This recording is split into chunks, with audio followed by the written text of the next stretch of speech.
Oh man, I have this will be the last episode of the Shoe Dog podcast before I get my undefeated 95s. You got me worried there, bro.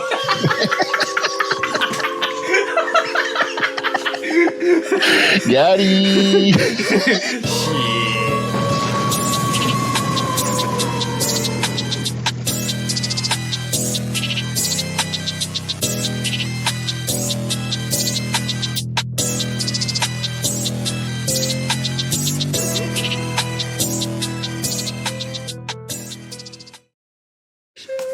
Welcome back to the Shoe Dog podcast, episode 191.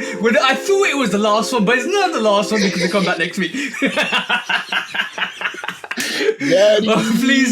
Please do like, follow, subscribe, come and chat to us. Let's have a conversation. Let's break it down like we always do. And to the haters that thought we was going to leave, we lied to you, bros.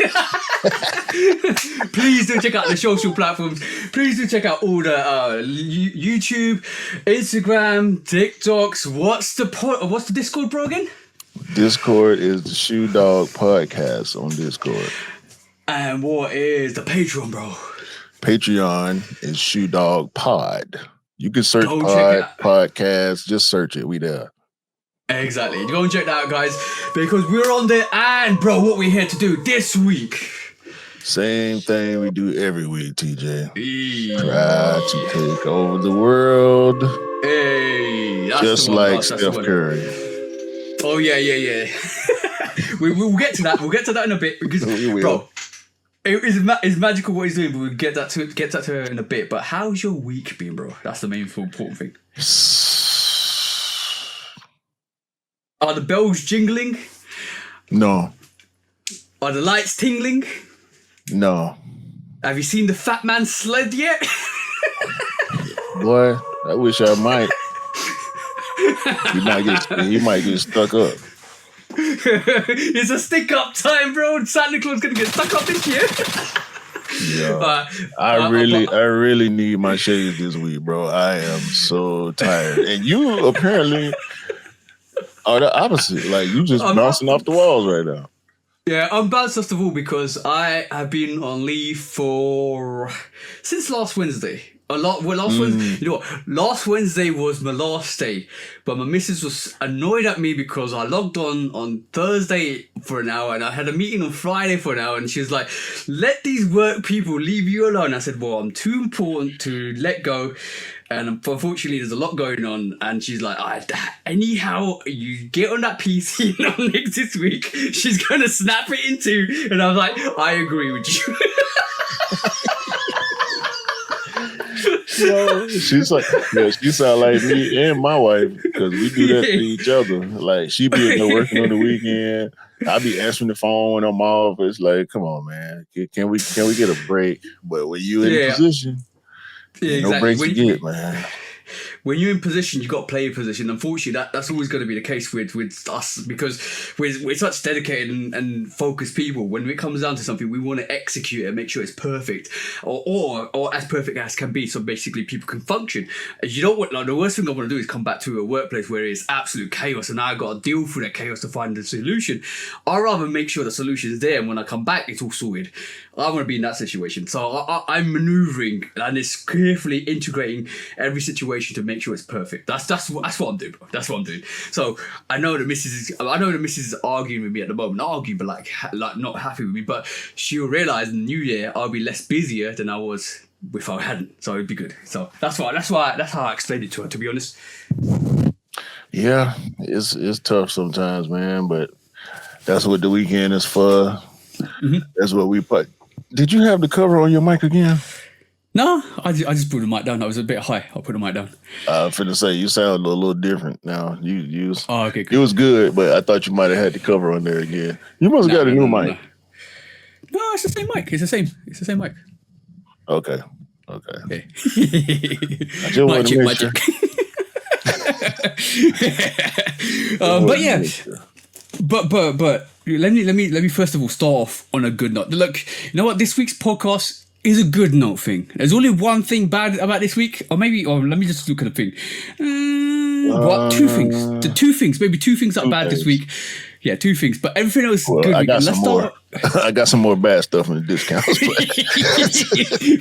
Okay, there's 20% bad and 80% good. So let's start off with the good stuff this week. Yeah. So round of applause. Round of applause to all the Chicago firefighters this week because they saved somebody's whole collection from burning down in a storage unit this week. So it's amazing to see. So shout out to all the firefighters in Chicago. They actually saved somebody's collection. I'm talking about a whole, the stack of collection you got behind you, bro? Pretty much that. In a storage unit, it was burning down. They took it out and they saved it. So round of applause to all the firefighters in Chicago for doing that because, damn, that's a lot of money and a lot of history and a lot of emotions in one place. And if that disappeared, it would have probably left somebody heartbroken. And I know I would have been heartbroken because there's a lot of good sneakers there, bro. A lot of good sneakers. So round of applause to Chicago firefighters. I don't think I ever want my collection to be so extensive that I need a storage unit. That's a good point. Well, see, Chicago being the big elevated city that it is, similar to New York, where it's people on top of people, because the city is so big and the population is so dense that they build upwards more than they build outwards. Yeah, it's similar to London. Pretty much London is similar to Chicago, I think, because it's so condensed at the moment that we start to build upwards rather than outwards. Because London's so condensed, so because it's a capital, you can't. The more further you go out, the more it's harder to kind of like contain London. So they just build upwards, skyscrapers and stuff. So yeah, I can understand that. So there's not a lot of space. I don't think I ever want that many sneakers, but as much as I love sneakers, I said to my wife, either yesterday or day before, I said, could you imagine if we really could afford for me to have every single sneaker I wanted? So what I said in the 808 Kicks song would be true. Like so many pairs, I need a new house. Like I would have to have a separate crib just for my shoes. So I learned something the other day. So basically, my mum told me a bit.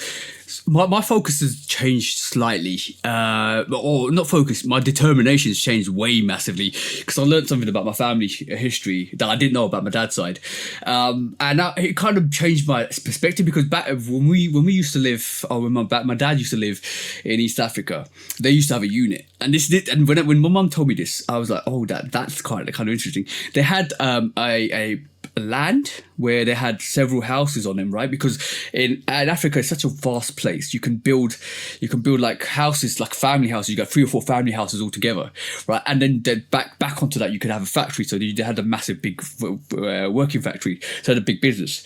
And I was like, okay, so they had my grandfather, my dad's brother, my dad, and all living there. And I thought, yo, that's a good situation. I could have my house, my sneaker room, one location, and the other one would be a studio. That's perfect, bro. I'm thinking that's a situation where you could buy any sneaker you wanted.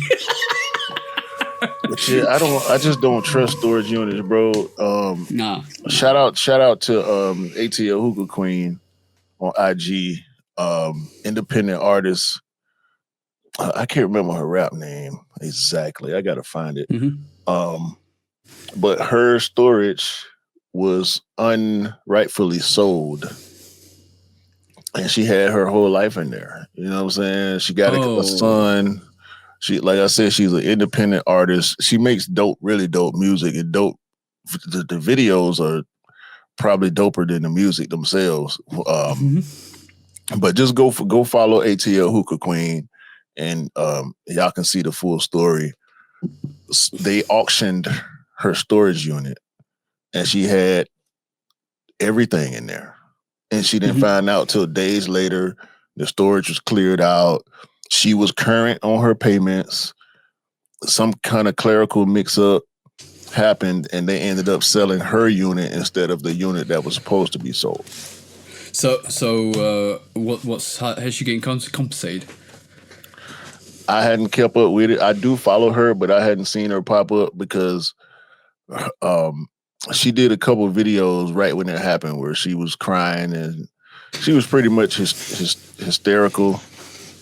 And the comments were great because we feel like she's a good person, especially people here in Atlanta. And we was just, trying to fill her up with positivity and hopeful, wishful thoughts. And I think she started a GoFundMe, which is probably doing okay. You can't really say nowadays, but it was just a sad situation. So I just don't trust storage places. Like I never did, but when I see stories like hers, what she went through, I just it don't bring me no faith.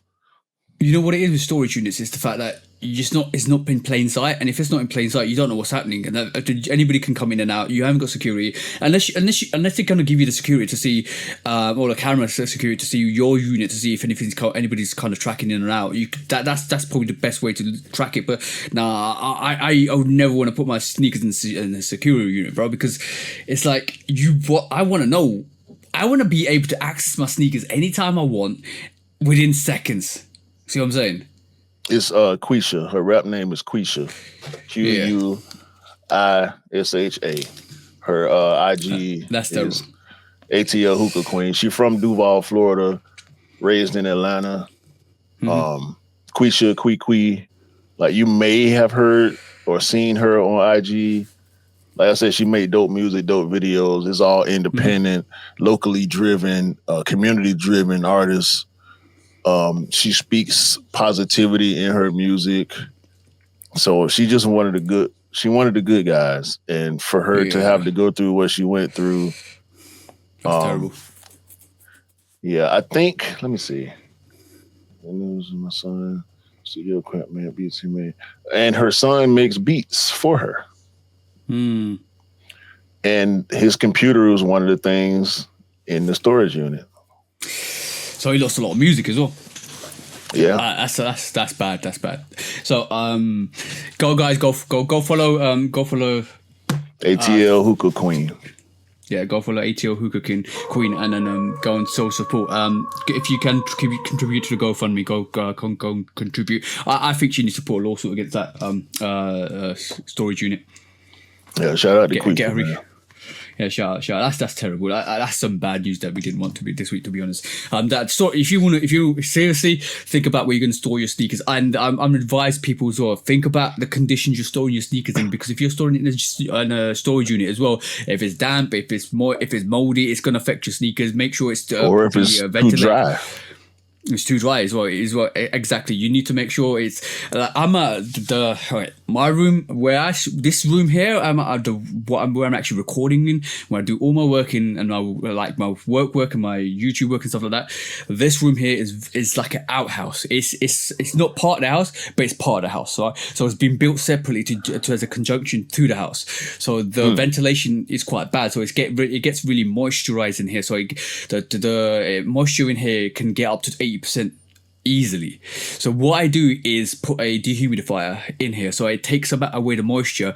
And the perfect setting for keeping your sneakers in is between 35 to 45% moisture, which means it's a mean moisture. It's not enough moisture. It's not too dry to dry your eyes out, because that's bad, because it just start to irritate, and it's not too wet to actually form any humidity to create any mold. So that's the perfect percentages you're looking for when you're storing something like sneakers, because that's really, really important when you do stuff like this. But if you put it in a storage unit and if you don't know what you're doing with it, you're in trouble, because you might come back there in a year's time and it'll be wet, moldy, or be too dry. It doesn't, like, the sneaker you put it on, it'll just fall apart.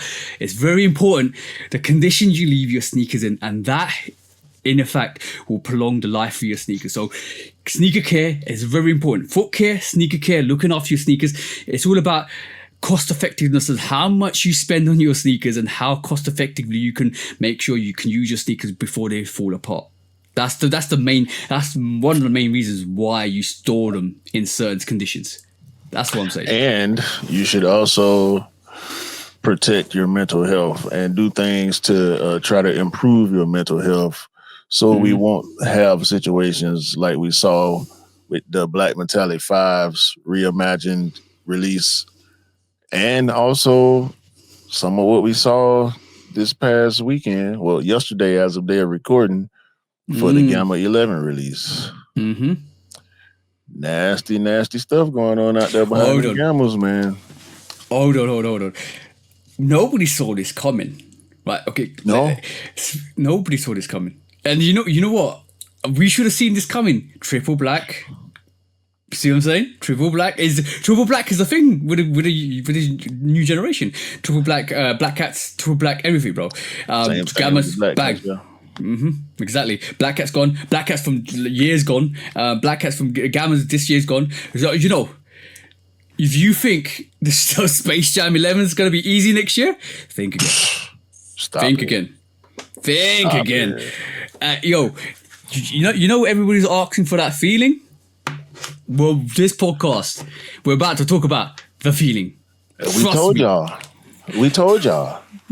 Again, we told y'all. Bro, I was trying to cop Gammas yesterday for 3 hours. Sheesh, bro. Don't lie. No, 3 hours. Really? The release happened at, well, first of all, I took L's on every single raffle. And I wasn't trying to get a pair for myself, but same size. I was, like I said last week, I was contracted to get 2 pairs, and it was hell trying to cop that shoe, bro. I did not involve my wife. I didn't feel like trying to run her through that, because normally with the 11s, I'm contracted to get more. What was last year? Cool Grays? Not Cool Grays. Cool Columbias. No. Columbias, yeah. Last year was Columbias. Nobody asked me to get Columbias. The year before it was Cool Grays. I ended up copping 8 pairs of Cool Grays, only 2 of which stayed in the house. It was my pair and my wife's pair, which neither one of us has wore, by the way. The year before it was the DMPs. I think I got like 3 or 4 pairs of, at least 4 pairs of DMPs. The year before it was the cherries. I think I copped like 6 cherries, and that was all by myself without my wife. And the year before that was the Jubilees. Yeah. I had to get like 5 pairs of Jubilees. 1 for my niece, a couple for my coworkers. So these 11s is never going to change with 11s, I think. No. 11s are going to be do what 11s do. The thing is, it's quite interesting to see that with the pack that we got with the 11 pack, the Gamma was pack. still... Yeah, City Pack. The Gamma was just flew. Like, Gammas were like crazy flew. But it's a good sign because the feeling's still there. Like, it's you can resuscitate it. And I think at this moment in time, like we always talk about, that's what Nike and Jordan Brand are doing, resuscitating it, just giving it some life, giving it some vigor, and giving it some. I'm gonna be honest. This is the easiest way to put it. Is giving the resellers a bit of a sniff so that everybody realizes that maybe it's worth copping. That's question. Do the Gammas deserve to be a top 10 sneaker for 2025? And this is I hate to do a question with a question, but tell me another sneaker that had the same impact as the Gammas this year. Black Metallics and Black Cats. There you go. That's free. As far as GRs are concerned, no collab attached, just straight GR, retro colorway. I almost say OG. Because the Black Metallics is a pseudo OG colorway because it was reimagined. We know the Black Cats is not an OG. The Gammas are not an OG, but they're all retro colorways. Yeah. So, with as many pairs as they reportedly made, which I don't think all came out, we will get restocks of the Gammas. So if you get top Gammas, don't go spend $400-500 because that's what they're going for. Yeah, don't Wait. do something stupid. I will tell you why Q's right. Because at this moment in time, the UK, they are sitting in stores, so you can go in the store and pick up a couple of pairs if you wanted to. So don't think they're just gone and disappeared. Nike's fishing at this moment in time. You know, like, I'm gonna be honest. Like, I must put sideways. This is it. They've cast the reel and they've cast it, and then this is the first catch. You got the first catch. Now they're going winding it out and throwing another one. It'll be a short thing, but it's a restock and a restock and a restock. This is they're fishing, bro, for the money. This is what they're doing. Bro. They release a little stock and then they're coming. They restocked the Travis Lychees, the Phil Jacks lychee colorway In the UK. Bro, and it's sitting. It's sitting. Do you know what I had to go through to get that shoe? I know. And when I saw that restock, I was like, what? Oh, Q's gonna be pissed. When I saw, who did you post? Needs one of y'all put it in the Discord. Yeah. All I can say was, "Why? Really? Like, Yeah, this is what we doing. This is what we doing." I'm putting that shoe on today. I only wore it twice. I'm gonna put it on. I'm putting it on today. I got a little run to make after we finish recording. I'm putting that on today. Cause man, what are we doing? This reminds me. The thing is, right? Like I said to you last week about this, one of the new things Nike's doing about like codes and raffles and stuff like that, right? I think Nike's doing something similar. Again, they're sending out codes for another sneaker, or the Travis. They're sending out codes for a Travis, so you can actually put code in the sneakers app to actually get the Travis, the new fragment Travis. So that's fine. They're doing stuff, right? But the thing is, what we see all the time is a replication or a remodification of what they've done before. Because in 2017 or 18, they did the same thing with the UNC one. When I missed out on the UNC one earlier in the year, and then November, December time, they had a week of restocks where the UNC one was, here you go. This is early. This is a shock drop restock, and I was like, yeah. I wanted this 6 months ago, but I got it now, bro. The pairs don't sell out. Some pairs get saved for later down the line for like boom. Even if you don't sell out, they do that. Do that with non-sellouts and sellouts. The post that they made said, "We've been holding back. Get ready for this restock." Mm-hmm. I was pissed then. Like, wait, what? Bro, this is a tactics. This is like playbook by playbook. Look, the cover's changed, but the content's the same. It's the playbook, bro. Man, y'all got to stop. Y'all got to stop with the games, with the cap.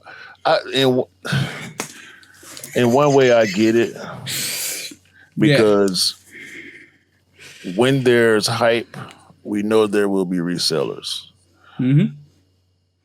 But that holding back pairs hurts everybody. I hate to feel like I'm arm in arm or elbow to elbow with a reseller when they don't put out all the shoes, but it hurts everybody. It don't just hurt the people who want to wear them. It also hurts them. I'm in full agreement with hurting the resellers. Mm-hmm. But don't hurt us in the process. And that's what ends up happening. Because these systems, these anti-bot systems are not accurate. Even though AI out here taking jobs, it's still not accurate. The release processes are not always the best. The exclusivity when it comes to certain pairs is the same. It will not change. These resellers and botters, they figure out ways. I truly believe, like hackers work for computer companies and they hack security to improve security, right? Mm-hmm. Nike need to get some hackers. Foot Locker and all these brands, they need to get EQL is not exempt either, because multiple accounts exist. People have multiple emails, multiple accounts tied to the same addresses and the same cards a lot of times. And it seems to still work. Certain methods of resale seem to still work. I have too much, for some dumb reason, I have too much integrity to use my multiple emails to create multiple accounts to try to cop. Mm-hmm. Just because I want to be fair. I like to practice what I preach. I can't be on here talking about fairness and not do it. But at the same time, it's tough to not do when you know what you're up against. Yeah, exactly. I'll tell you what restocked on the sneakers up this week. It was obviously the Field Jacks. They got the Kobe 9 Elite Pro Low Pro Tros, the Kobe 4 Pro Tros with the Barcelona. They actually did their Air Max 90 Pata Sapphire Particle Grey. They actually released the Air Max 90 Pata Cyber Particle Grey as well. They released the Pata Nike Air Max DNA Black Metallic Silver. The Air Max 95, the Air Max 95 Levi's, the white variation, and then the women's Shocks MR4 Martina Rose, and a couple of other women's sneakers as well. Bro, but they've released some, but they've released a couple of good pairs, bro. Very good pairs. They dropped some more white Levi's for Lorenzo G to go charge $1,000 for. Facts. 1,200 US, by the way. 1,000 pounds, 1,200 US. Yeah, and just to talk about AI, did you know this week, right? That who was it? OpenAI has ChatGPT. No, not ChatGPT. I need to look at this. So it's 1 billion has been spent on allowing OpenAI to use characters via Sora. I need to find out who it was because I think it's either Paramount or Disney. One of the two are allowing a 3-year contract for anybody to go into Sora AI to allow them to create characters and stories using their characters. Like imagine a company allowing any user to manipulate their product for 3 years to do anything with. I'm like, yo, talk about so they can not pay people. That's the one, bro, because everybody's going to create an amazing story and whatever you create is part of their product. There you go. Free.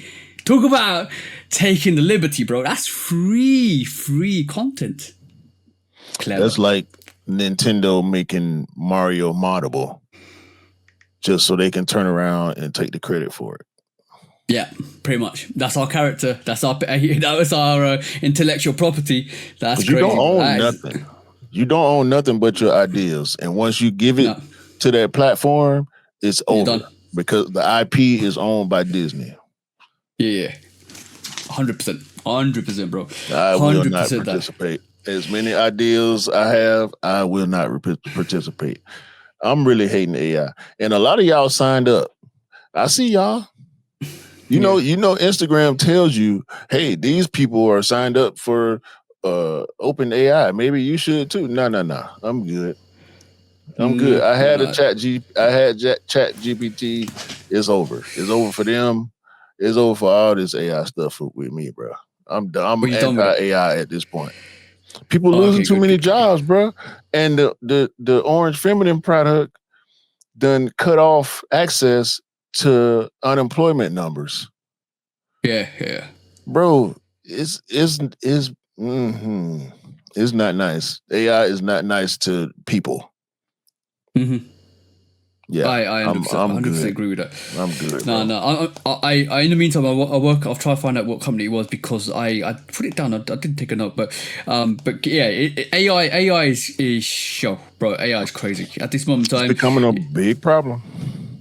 Yeah, like we talked about it in great detail in the post pod, one of the post pods. Go and check out the post pod. We talk about a lot of sense there because the more you delve into it, the more you look into it, the more human elements taken out of it, the more jobs are getting lost from it. Because most of these companies, all they really want to do is streamline their workforce without paying their workforce to actually maximize their profits. So if that actually happens, what actually comes out of that is basically loss of jobs. So you don't need to pay people. So if you get more money from it. So if you can make more money from some sort of product that is for free rather than pay somebody, what you can do as a business, you're going to use it, aren't you? So you're going to utilize it. So what that does is eventually takes away labor force from down the chain line, and all of a sudden you lose jobs. Like this is why like a lot of companies are streamlining like call centers with AI. So people that are part of call centers are losing their jobs. Eventually a lot of menial tasks that people do will start people start losing their jobs.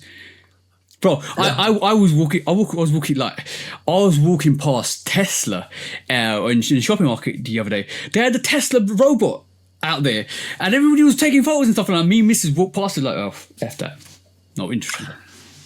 That's funny because when we left the restaurant last night, a Tesla had parked next to me, and you know I believe in chivalry, so I open doors for my wife. She cannot touch a door around me, so I go around to the passenger side where the Tesla is parked, and we both get a glimpse inside the car, and it's a Century. On the screen, it says Century now recording. Bro, I don't want no car that's always on. No.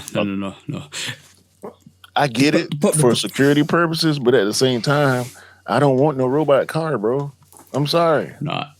But the thing is, like, what you got to realize is if you let that system, like, if you thought when we go outside and when we walk the streets and you see, and then you got the big, like, you know, the big eye watching you and stuff like that, Big Brother watching you and stuff like that, or what was that book, Lord of the Flies, where he basically talks about everybody's observed and you watch stuff like that, and you could government, bro.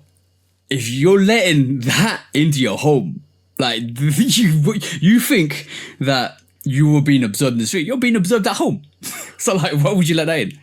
And practically you are being observed at home. And anyway, so you're letting eyes into your house. That's why I always turn my camera off, because it's hooked up to my computer. So I hit the power switch. You know what I'm saying? I don't like, we got a smart TV. We don't have a camera on the TV. We have cameras, so we got Ring and stuff like that for security. That stuff is always on, but at least I got access to it. And I ain't, I ain't doing nothing crazy in front of my Ring cameras or my Blink cameras on the inside. So, but the thing is, people are like, oh, why are you so against it? Because what you got to hide against it. It's not that. It's not that. It's the privacy. Bro, when you walk into your house, it's your private break from the public. Like, it's your home, it's your sanctuary. Like, you don't want to invade in your... Drug dealers and pedophiles got cameras in their house. Like, don't give me that. Don't give me that. Yeah. Epstein's house was full of cameras. Drug deal. I've heard. I've heard that some of these drug houses have full-on surveillance, like a whole surveillance room. Oh yeah, you know what I'm saying? So cameras outside, cameras inside. They need no browning this stuff. So what do you expect, bro? Like this is a full-on operation. So you don't want no your ops to come through. So what you're gonna do is you're gonna gear up. You're gonna Tony Montana yourself. You're Tony Montana yourself, bro. Whether they be Tony Montana had cameras. That's how he knew they was coming. Yeah, so came after him. He knew. So he's after. We saw him running across the screen. One of the best. By the way, Scarface is one of my favorite movies as well. I've seen that multiple times. I was going to say favorite. Don't say best. Horrible favorite. movie. No, favorite one. It's a classic, cult classic, and this is why it's one of my favorites. Yeah, that's right. Yeah, B movie. Scarface is a B movie. Yeah, it is. The video game was better than the movie, bro. The video game, and we know this both, is the influence for most of the GTA stuff, bro. No, GTA was out first. No, the GTA, the top view GTA to GTA Scarface. 3. Scarface was it? Was on PlayStation 1. Okay, well, is it was it a GTA? No, was it a top view down? PS2. Yeah, no, because the first Scarface, 3D GTA was GTA 3. Yeah, because Scarface Scarface took the 2D view to 3D view and actually accelerated the 3D pan for what GTA was. That's what I know. I might be mistaken, but that's what I GTA heard. 3 is 2001. Yep. Scarface. I'll be happy to accept if I'm wrong, but that's what I've heard.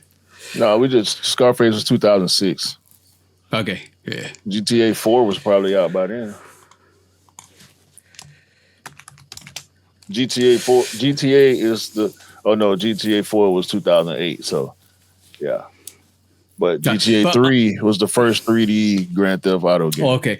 So maybe I'm wrong, but maybe I heard they took some elements from Scarface into GTA, but that could be the actual gameplay dynamics. But you're 100% agree. Scarface the game, bro, that game is cursed for me, right? Every time I get halfway through the game, it crashes. Now I have it on where I need it. And I might have to run through it this Christmas because I want to get to the end. I've gone to the point where I'm nearly there, and it always messes up. So I need to get through that game this Christmas. I think I beat it back in the day because we played that game heavy in the studio. Yeah, but fire game. Rage mode else? Rage mode is classic, bro. Rage mode is proper classic on that. You got anything else before we go to quick strikes? No. That was it pretty much for quick strikes. Yeah, let's go. Let's go quick strikes. A lot to discuss. First of all, Steph Watch is still on and popping.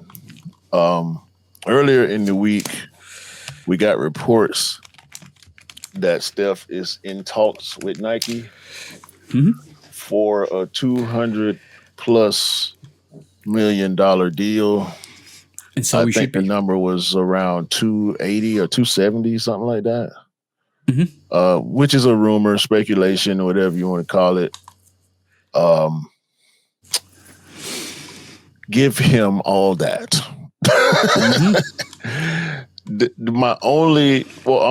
said $780 million deal. Oh, for 7 years is what's been reported by Hoops Highlights on Instagram.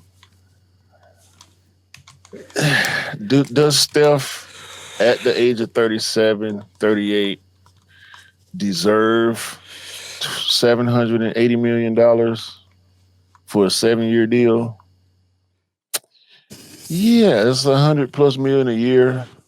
It's Steph Curry. Steph Curry and Nike together, I think, would cause a lot of ruckus in the sneaker industry. I'm about to say game. In the sneaker industry, Steph and Nike would make a lot of noise. Would they be able to recoup almost $800 million in 7 years from Steph? I don't know about that.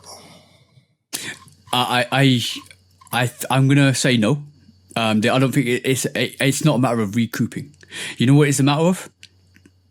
Knowledge, talent, experience, skill, desire, building, development, bringing in context, bringing in people that you are connected to your brand, bringing in the Curry brand in house into Nike. Like that is worth it. Yeah, that is worth 700 million. That to be honest, at his playing career, if it was 7 years ago, then I would say that's not enough. But right this moment in time, I think that's perfect because nothing beats. You can't put value on experience and connections and talent and development and knowledge. You can't. There's no value you can put on that because what you can invest with 700 million into the brand, that investment could be millions and millions in terms of other knowledge, information, developing talent, creating schools, all of that stuff. So what if Steph wants to build an empire? You're giving him 700 million to build an empire with Nike. You're not giving him 700 million to build an empire with anybody else. If New Balance, not New Balance, if Under Armour didn't have the money to do it, Nike said, "Well, we got the money to do it. Hey, come over here. We got you," and that's what they've done pretty much. So, and it's a good statement because now it's like 700 million. Who's going to contest that? Right. Who's going to put that money up? You're right about that. But they would have to do a rush job on a sneaker for him. Yeah. That's the only thing about it. Giving him that, okay, cool. Bringing in the Curry, because you're right. They would be paying more so for the Curry brand than Steph Curry himself being a signature athlete. However, we would need to see a sneaker by next season. So that means Cade Cunningham gonna have to take a back seat. They already reporting Ja 4s coming next season. Ja would have to take a back seat. Dare I say LeBron, but I think LeBron would be more helpful than hurtful to Curry. We know they good friends. Well, I ain't gonna say good friends, but we know they cool. Huge rivalry between Steph and LeBron years ago when Golden State and Cleveland was going to the championship against each other for years at a time. They won championships off each other. So I think playing up that LeBron versus Steph Curry angle would help, but we would need to see product because we want to see good product from Steph. Yeah, 100%. Like Under Armour, I'm reading one of the comments on this post, and I fully agree. The Under Armour's Curry shoes were always mid. There's only one set I actually liked. It was the MVP pack with a graffiti on the side. There was 2 sneakers that came with the MVP pack. I can't remember. Those are the one, when I first started picking up sneakers when Curry was doing his thing. Those 2 sneakers I almost copped. They were so fire. There was a black variation. It was a black and gold. Black and gold and white and gold, fire, bro, absolutely crazy.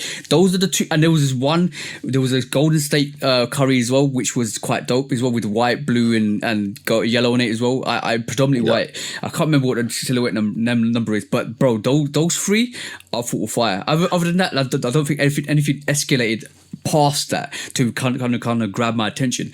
But those 2 sneakers were absolutely fire. But then it just kind of waded off, and that was when Curry was pretty much in his coming up to his prime, and he was winning that stuff with Golden State, which is great. But after that, nothing. And this is the reason I think I personally think Nike would open the door up for Curry to say, go and create what you need to create. We got you. And I think that's going to be absolutely epic to see. And then I won't be surprised if we see a sneaker next year, bro. Yeah, the amazing thing about Steph, the player, is that he's kind of still in his prime at his ripe age. Ripe age meaning athlete age, not real life age. Real life, 37, 38, you just getting started, hopefully. But at this age, I can only see him playing maybe 2 or 3 more seasons at the level that he's at. And he won't be playing every game. He already into load management now. He's got a bunch of injuries that pile up, and I'm pretty sure he feels every morning before he go to work. Hold on. I'm glad you put that up. I meant to mention that during the beginning of the pod, but I'll hold it for discount. No, I was supposed to put this up. Sorry, that's the one I'm talking about, bro. That's the ones. Yeah, my apologies. But they're super high. Like you can't do that for fashion purposes. And this is why I didn't buy them, because I loved them. Like they look absolutely epic. I would have bought them as a collectible, because this week I bought the Tiempo Ronaldinho's, which is the indoor, and they're absolutely beautiful. I'm talking about that is a collectible. It's not going on my feet, and the reason why I bought that is because of it's Ronaldinho, bro. Like you don't know how much Ronaldinho means to me as a player. I saw him through his career. I watched him chip us as in England World Cup. When the first time I ever saw Ronaldinho was when he for a free kick in the World Cup semi-finals, he chipped David Seaman nearly from 2/3 back, and everybody thought it was a cross, and he looped him, bro. I'm talking about he lobbed him and into the corner on the net, and we lost the match, right? That's where I know Ronaldinho from. Then he joined Barcelona, and he did what he did with Barcelona, and he kind of mentored Messi. And the player Messi we know today wouldn't be the Messi we know if it wasn't for Ronaldinho. So for me, Ronaldinho is an absolute legend, right? And I had to get that because it was just one of those sneakers from one of those players that means a lot, because Ronaldinho was it. It was like having GOAT level attire, bro, and I had to get it. I had to get it. You wear it? Nah, can't. It's too special. It's like getting a jersey and framing it. It's too special. It's got too much meaning. That's a jersey though. Okay. And it's like I wouldn't want to wear a jersey. It's like it's like exciting. It's beautiful. It's absolutely beautiful, bro. Absolutely beautiful. It's so good. I get it with jerseys. I can't with sneakers. Whenever I cop sneakers, unless it's something vintage, yeah. Even then, I would still try to wear it. It's just this one, just this sneaker. Just is because it's Ronaldinho. I love Ronaldinho as a player. He's such a great You got sneakers in your collection that ain't as meaningful that you ain't gonna never wear. So yeah, but it'd be interesting. So what was Steph wearing this week, bro? So had a game against Minnesota. Yeah. And he wore the AE2s. The Minnesota colorway. Yeah. So with the Nike news or rumor that he got all his money on the line for a deal with Nike, he's still doing whatever he want to do. And I imagine Adidas and Ant-Man made sure he got that pair. And I think they played in Minnesota, so Ant-Man probably went in the visitor locker room and put them shoes in his locker just to make sure. And probably called him and was like, "Hey, bro. Yeah, wait for me." I see what you've been doing. Go on and do that." Yeah, bro, it's the same thing with Kobe. Kobe had a free agent sneaker run where he just basically wore anything he wanted. So he was wearing J's. That's where the Kobe PEs came from. Yeah. So the 8s and the 3s. Yeah. I got that. 12s. He was wearing all type of Laker color J's. Stuff that we may never see. Yeah. But as far as a general release concerned. But the thing is, if you wasn't tied to an allegiance and just was curious how a sneaker performed, you just wear it. Because you have no allegiances at the moment. Curry's not go. Nobody he's got no contract with Under Armour. He's negotiating with anybody that's available. He's trying sneakers, but I know he wants Nike. He wants Nike. You can tell, bro. I want him in Nike. Yeah. I would. It would do wonders for my fandom for Steph Curry, because I'm not a big fan of Steph. I don't dislike him. But yeah, if he started wearing Nikes, I might have to be in the market for whatever his signature sneaker gonna be. Yeah, he also wore another Nike this week. You see it, bro? What? He wore Kevin Durant's Nike sneaker as well. Yeah, they bros. Yeah, they bros. I can see that. They played together. They won 2 championships together. It only made sense. Yeah. So he's wearing whatever he wants to wear, because you know what? It's good to see, because he's just being. If there was no contract, this is the telltale signs of how good a company is, right? If there was no telltale signs of no contractual obligations with any athletes, it would be intriguing just to see what they'll wear and what they'll rock more often than not, because basically that will tell you what their favorite sneakers are. So now with their free agent run, you can see them experimenting, wearing different things and different stuff.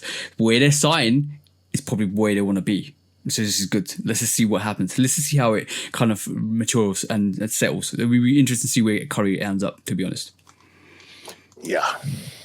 Yeah. We'll stay on Curry watch. Yeah, we'll stay on Curry watch until he signs for a brand. Shall we say that, bro? Yeah. A brand. All right, cool. A brand. The brand, hopefully. But A brand. Facts. Okay. Next Queen Strike. We got now. I know you're gonna go in, bro. There is a current rumor that there will be an Outcast Nike Air Force One collaboration in 2026. That's fire. Let me be the first to tell you, if you didn't already know, I will own this sneaker. No doubt. I don't care what it look like. I don't care what the colorway is. If y'all listen to this part, y'all know I don't own any Air Force Ones. I returned the Terror Squad Air Force Ones. I will not return the Outcast Air Force Ones. I don't want to speculate. We've been getting mock-ups for the past few days. We got a black, crazy-looking, multi-material, black-looking pair. On this current post that I'm reading from Sneaker News, there's a white pair with an apparently pasted Outcast logo near the heel, as if Big Boy or Andre or anybody associated with Outcast is going to let them get away with the Travis lover boy treatment. No. It almost, you know what it reminds me of? Remember the Rockefeller?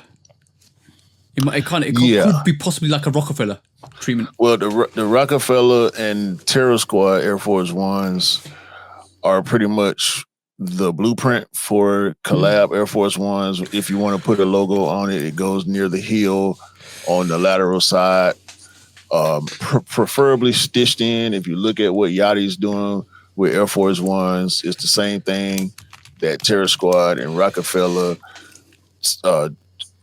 Drake supposedly, along with Travis. Well, the difference with Drake's pair, they were hearts instead of stars on the toe and heel. So that's enough of a change to me for it to be a legit collab. But that Utopia grafted on the back of the Travis pairs was super lazy, and we don't want to see that again. I don't want this for Outkast. I doubt that's what'll happen for Outkast. They got too many accolades. They too legendary, Rock and Roll Hall of Fame, Grammys and all that.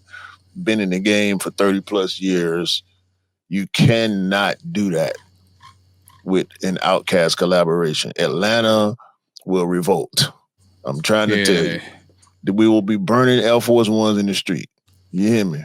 Atlanta is traditionally an Air Force One city. We wore lows and mids. I don't care where you from or what you got to say about it.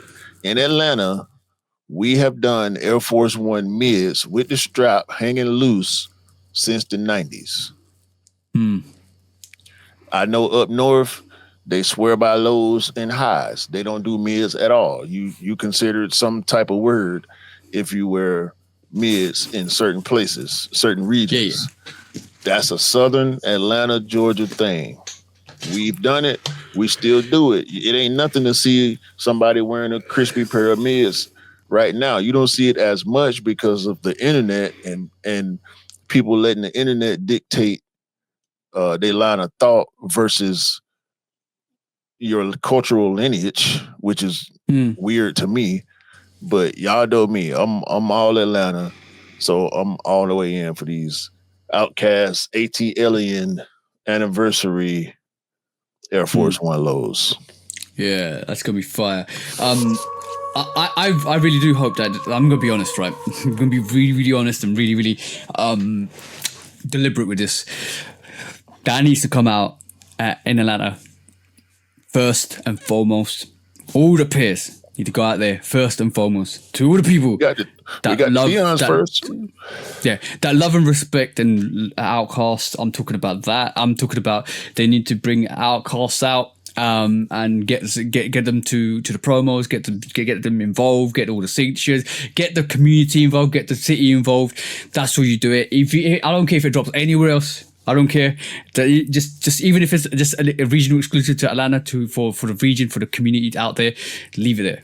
That is how you do it. That's how you make it special.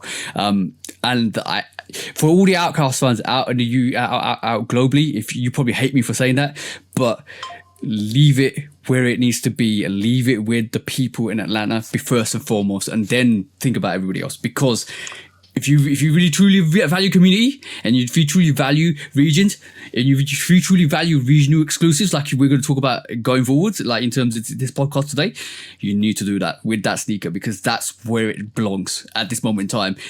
And that's where it needs to start from. The heartbeat starts from where it originated. And it originated in Atlanta. Leave it there, start it there, and then grow from there. That's what I'm going to say. Simple as. Facts. The next thing after... Go ahead. Bro, and if you hate me for saying that, I do not care. Because that's how you make things special. Simple. And to go along with that, once we get this Outcast Air Force One low... Jordan brand, y'all need to be working right now to get a deal with Andre for Jordan 3s. Gotta be fine. We need a black cement version of Outcast Andre 3000 collaboration. That man been wearing black cement 3s since black cement 3s. I can't remember who it was. Somebody made him a custom pair. I can't remember exactly who it was right now. With a logo, Andre's logo on the back, on the back tab. Did you see? Two things I want to quickly say. Did you see LeBron, what he did with his LeBron logo with the Christmas thing? Yeah, I saw that. Yeah. I was going to throw it on discounts, but I didn't want to clown LeBron. He's having a hard enough time already. But also in terms of just stuff like that, you know, the thing is, the feeling is starting to come back, and like I can sense it, because you can see it, what Nike's putting into gear this year, and what they're shifting to gear next year. But it is like we talked about regional exclusives, and the thing, ironically, the last couple of years we talked about certain things about how to make the feeling come back, how regional exclusives is going to be quite interesting to see, because we had the Sneakers Day regional exclusive, then that was a bit of a hint of what could possibly come if it did well, and now you're seeing that in full fluctuation, because now you're seeing we see the Terror Squad come back. Now they're doing an Outcast sneaker. Now they're doing some certain other aspects, like they're making more regional sneakers for different packs and stuff like that. They're bringing the feeling back. Like it's almost like the pot is starting to get full, and now it's cooking. Now you're smelling what they're cooking, and it's going to be tough out there for everybody else. It's going to be a tough experience to cop these sneakers, because when we were lax with it, and when we were getting sneakers and they were sitting, and you obviously, the worst thing you could do is making sure you sell your sneakers out, because that's where the profit comes from. If you're not doing that, what do you do as a company? All right, cool. I am wasting money on production. So what do I do? Let's retract some production and see if it sells. And retract some production, see if it sells. Okay, if that's not working, you know what? We'll still release a little bit more limited pairs, but we'll focus more attention on exclusive pairs that are harder to get, that these guys want. Or we might drop a Neon 95 in July or in early this year, and then we'll basically say it's coming out next year, but everybody wants it. And we already heard next year the Neon 95s are coming back in big bubble form. March time. I heard it. It's been said this week already. I heard it. Yeah, I heard it. But that's a horrible shoe. Like, nobody should buy it. Like, it should sit. Like, it's not a good shoe. It's uncomfortable. It's not a good colorway. Like, this, everybody should avoid the Air Max 95 Neon next year. Like, I just don't think it's not the right time. It's not, I heard it's like massive defects with it. Like it's, you know, just don't. It's not a good colorway. Don't go get it. Green is like green is horrible. One of the worst sneakers ever, bro. Just like spare yourself. You know what I'm saying? Like you can do other things with them 200. You know what I'm saying? Like it's not really worth it, bro. Because the be and end all situations is money, bro. Like every equation you work out in business comes down to money. Is how much profit you can rinse out of the cow, and how much milk can you get out of this cow. And the more milk you can get out of this cow, the more you can process, the more profit you can make. And if that cow gets ill, you want to make sure it's good. You see what I'm saying? You want to get as much milk out of this. And if it goes, get you some Uggs, some moccasins, or some like get you some Asics or some Sauconys or some like Westside kangaroos. Kangaroos. Yeah, get you some kangaroos, bro. British Knights. Clarks, like it's a bunch of stuff. Adidas, New Balance. There's a lot of stuff gonna be coming out. You know, y'all don't need them 95s, dog. Yeah. Trust me, it's just not a good look. But off the back of the A Force One, we're also getting a One Piece collaboration. Finally, we are getting the collaborations that we deserve from Nike. So we're getting a One Piece collaboration. I hope we get other anime collaborations, because that's what Adidas was doing through COVID with the M&Ms and the Simpsons and all those collaborations that they were tweaking out with the forums and stuff like that. That's what we're getting with Nike now, because Nike said, all right, cool, we do One Piece. We do one with Outcast. We could possibly do one with Naruto next couple of years. We could do one with any other official companies. If you would like to have an IP, whether it be movie, television, anime, comic, anything outside of fashion, what collaboration would you want to see? Me. No. What collaboration I want to see? Yeah. No, not me. Like I was just asking you. Well, we already know that. Yeah. But agree to disagree. Yo. We were talking about our collaboration last week. I want finally. I want Nike to go and do that collaboration with WWE. I want them to do that, because like this week, by the way, I will talk about this on the post-pod. John Cena, your retirement was absolute arse. You absolutely messed it up. WWE messed it up. We'll talk about that on the post-pod. But on top of that, you let Reebok, you let another company, not Reebok, you let another company do a collaboration with John Cena for his last shoe, right? You let that happen. And you let Reebok do the one with NWA, or not NWA, but the other one, NAW, right? You let Reebok go over there, do that, but you have star artists that are like top of the range. Roman Reigns, Usos, Cody Rhodes, all of those rocking your Nike sneakers, Air Force Ones, Jordans, all that stuff. They love your sneakers. Give them a collaboration. Make it right. Because you know what? It's takeover energy. I know you're going to take it over, but do it, because they're waiting for you. That is a prime opportunity. That's billions, that's millions and millions of dollars of money just there, sitting there. You got Netflix. John Cena left his sneakers in the ring and they were talking about it. And that's the big noise. But you could have been you. Yeah. But you let that wade. You let that slide.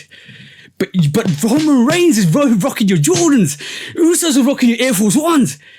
Bro, what are we talking about? Yeah. That's what I want to see.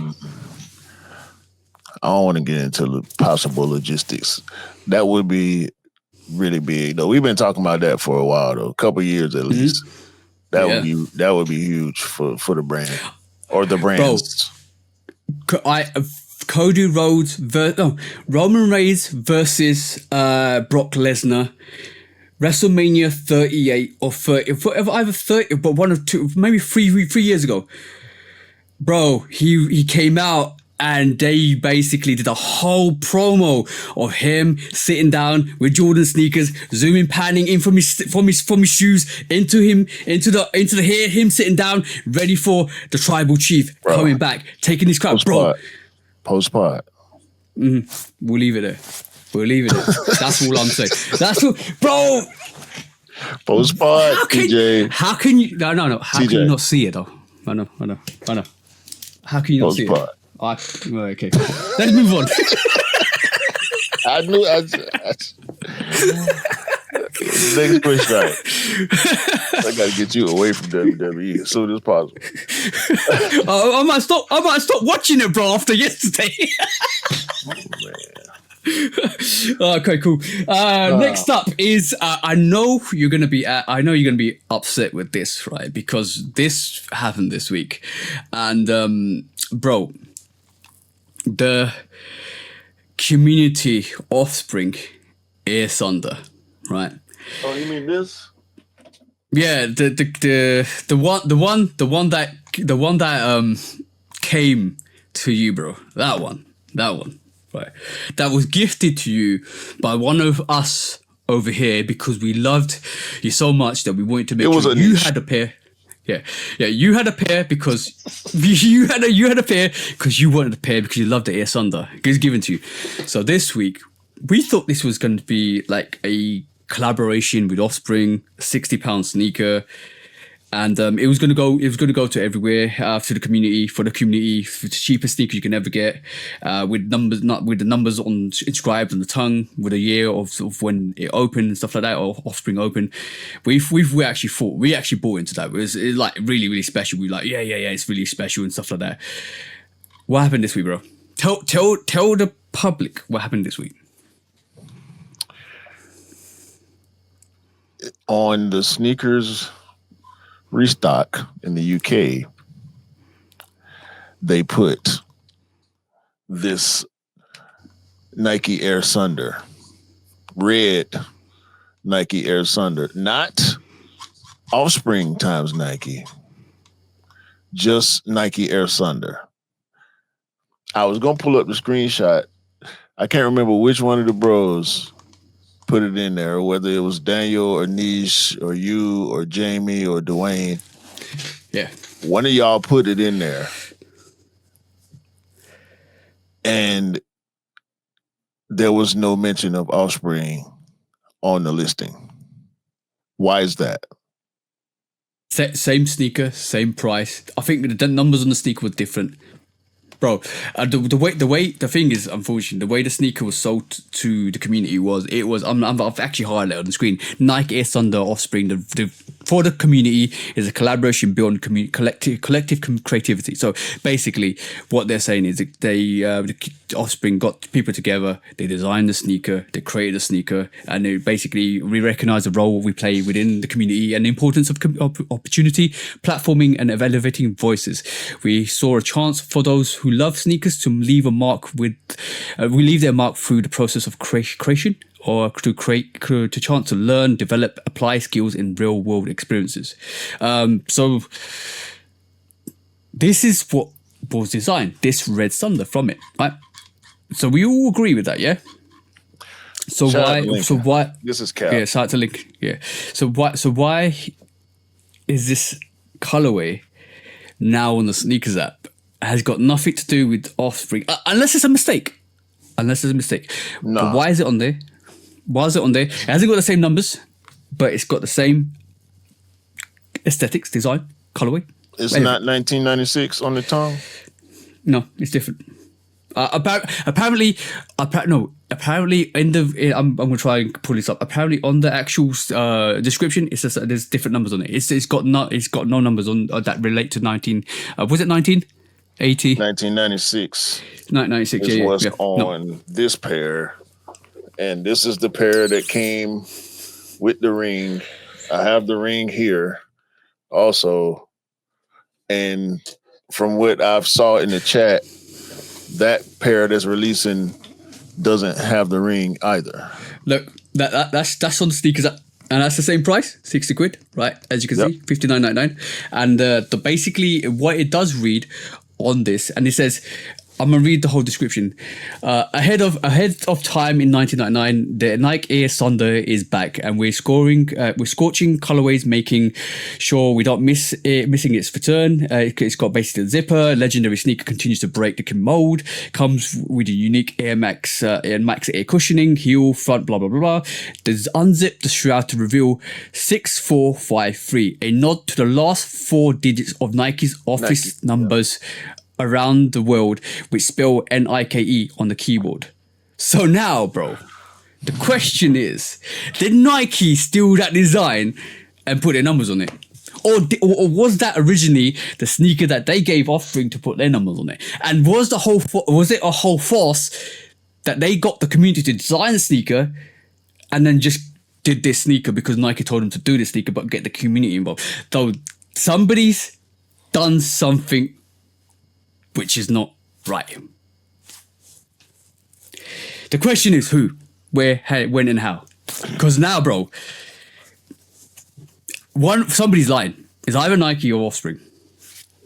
I would like to believe that Nike is just being petty because of the way Offspring handled the release of the quote-unquote collab, which does not have Offspring on the box. Nope. Does not have Offspring in the box. It don't come with no stickers or nothing special. Bro sent me the package the way he received it. Mm-hmm. The only thing that's different is the numbers on the tongue and the ring. There's no Offspring branding on the sneaker. It's red. Yeah, the Offspring logo is red. But I want to feel like Nike is being petty. Really? Because immediately after this Thunder released, they went to do some more shit with Adidas. And Nike said, you know what? All them pairs we got for the restock, put the original numbers on there. Like, let's not play with these people. Because if you look at the Kids of Immigrants Thunder, it's Kids of Immigrants through and through. The uppers are different. The translucent bottoms have the Kids of Immigrants written on it, just like it's written on some of their merch, their t-shirts and hoodies. Yeah. And the 4 digits are the last 4 digits of Kids of Immigrants phone number. Yeah. The 1996 being relevant with the Offspring, quote unquote Offspring pair, is the only thing you can tie to Offspring. Other than the ads and, you know, having the UK sneakerheads involved. You know what's also interesting is I think this is the first Nike collaboration with Offspring as well. Probably the last too. It could be better. It could be some bad blood. Potentially. Nike values loyalty. We know this. If not, we would have got Yeezys this year. With all the stuff that they dropped, Undefeated. Hell, was it Undefeated who went and did the collab with Adidas right after? Yeah. Yeah, was it Undefeated? Remember a couple years ago when I think it wasn't the no. Are you talking about the Union. 8000s? The Union. Okay. Union. Yeah. And Union turned around and did a collab with Adidas, and it proceeded to be some years in between the next Nike Union collaboration. But Union is more valuable to the culture here than I think Offspring is there, because of the predatory practices that we discussed in the Discord, where Offspring values influence really more than community, where they have known resellers who they give pairs to, and they give this facade of being community based. If you're really community based, you would not allow known resellers to be a part of anything that you got going on. Influencers, sure, because influencers are gonna bring free advertisement for the most part. They're gonna let the people know what's going on, and people are gonna react to it, so on and so forth. But resellers are a detriment. Yes, they spend money, they buy the pairs, but they're a detriment to your reputation. Any store that I find out is actively taking care of resellers, I don't want to shop there now. Because you're contributing to the problem in the community. Yeah. True. I don't know, bro. I don't know. Just it's really, to me, it's really just weird. It's weird because how do you create a sneaker, and then you basically put your work into it. You got the community to design something which is the S under.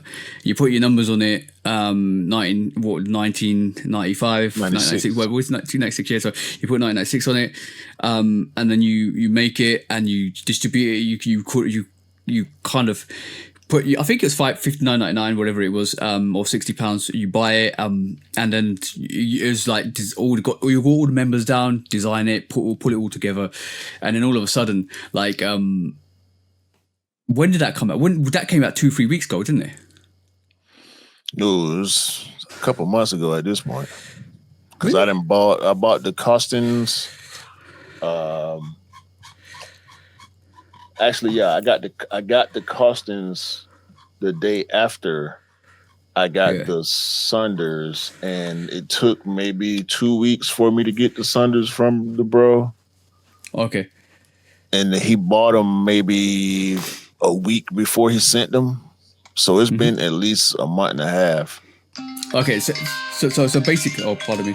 So basically, this sneaker's basically come out on the 26th of September. So right. It's September, that's October, almost November. 2 months. 3 months, bro. 3 months. Oh yeah, two and a half months. 2.5 months. Yeah. So in the space of 2.5 months, can you get just the product back, change the numbers, and sell it? Can you change the numbers on the sneaker physically and in 2 months? Or the question is, was there always a second pair out there in terms of, was Nike already gearing up for the 6453 sneaker variation already? That's the question. More likely they were already in the works. Maybe Nike got wind of the Adidas because they on the inside. So I'm pretty sure, just like they know stuff is gonna happen 1.5 years, 2 years before it's gonna happen. They probably got wind of the Adidas thing and was like, you know what? I got y'all. Yeah. We got something for y'all. We gonna squash this whole notion of a collab. Yeah. And put out pairs for the same price, made differently. Did they sell? I think there were still pairs around, but they sold. No, I mean this more current pair. Oh, bro, it's coming out. It ain't 19th of December. Yeah, it's coming out to the end of this week. The 19th of December. Okay.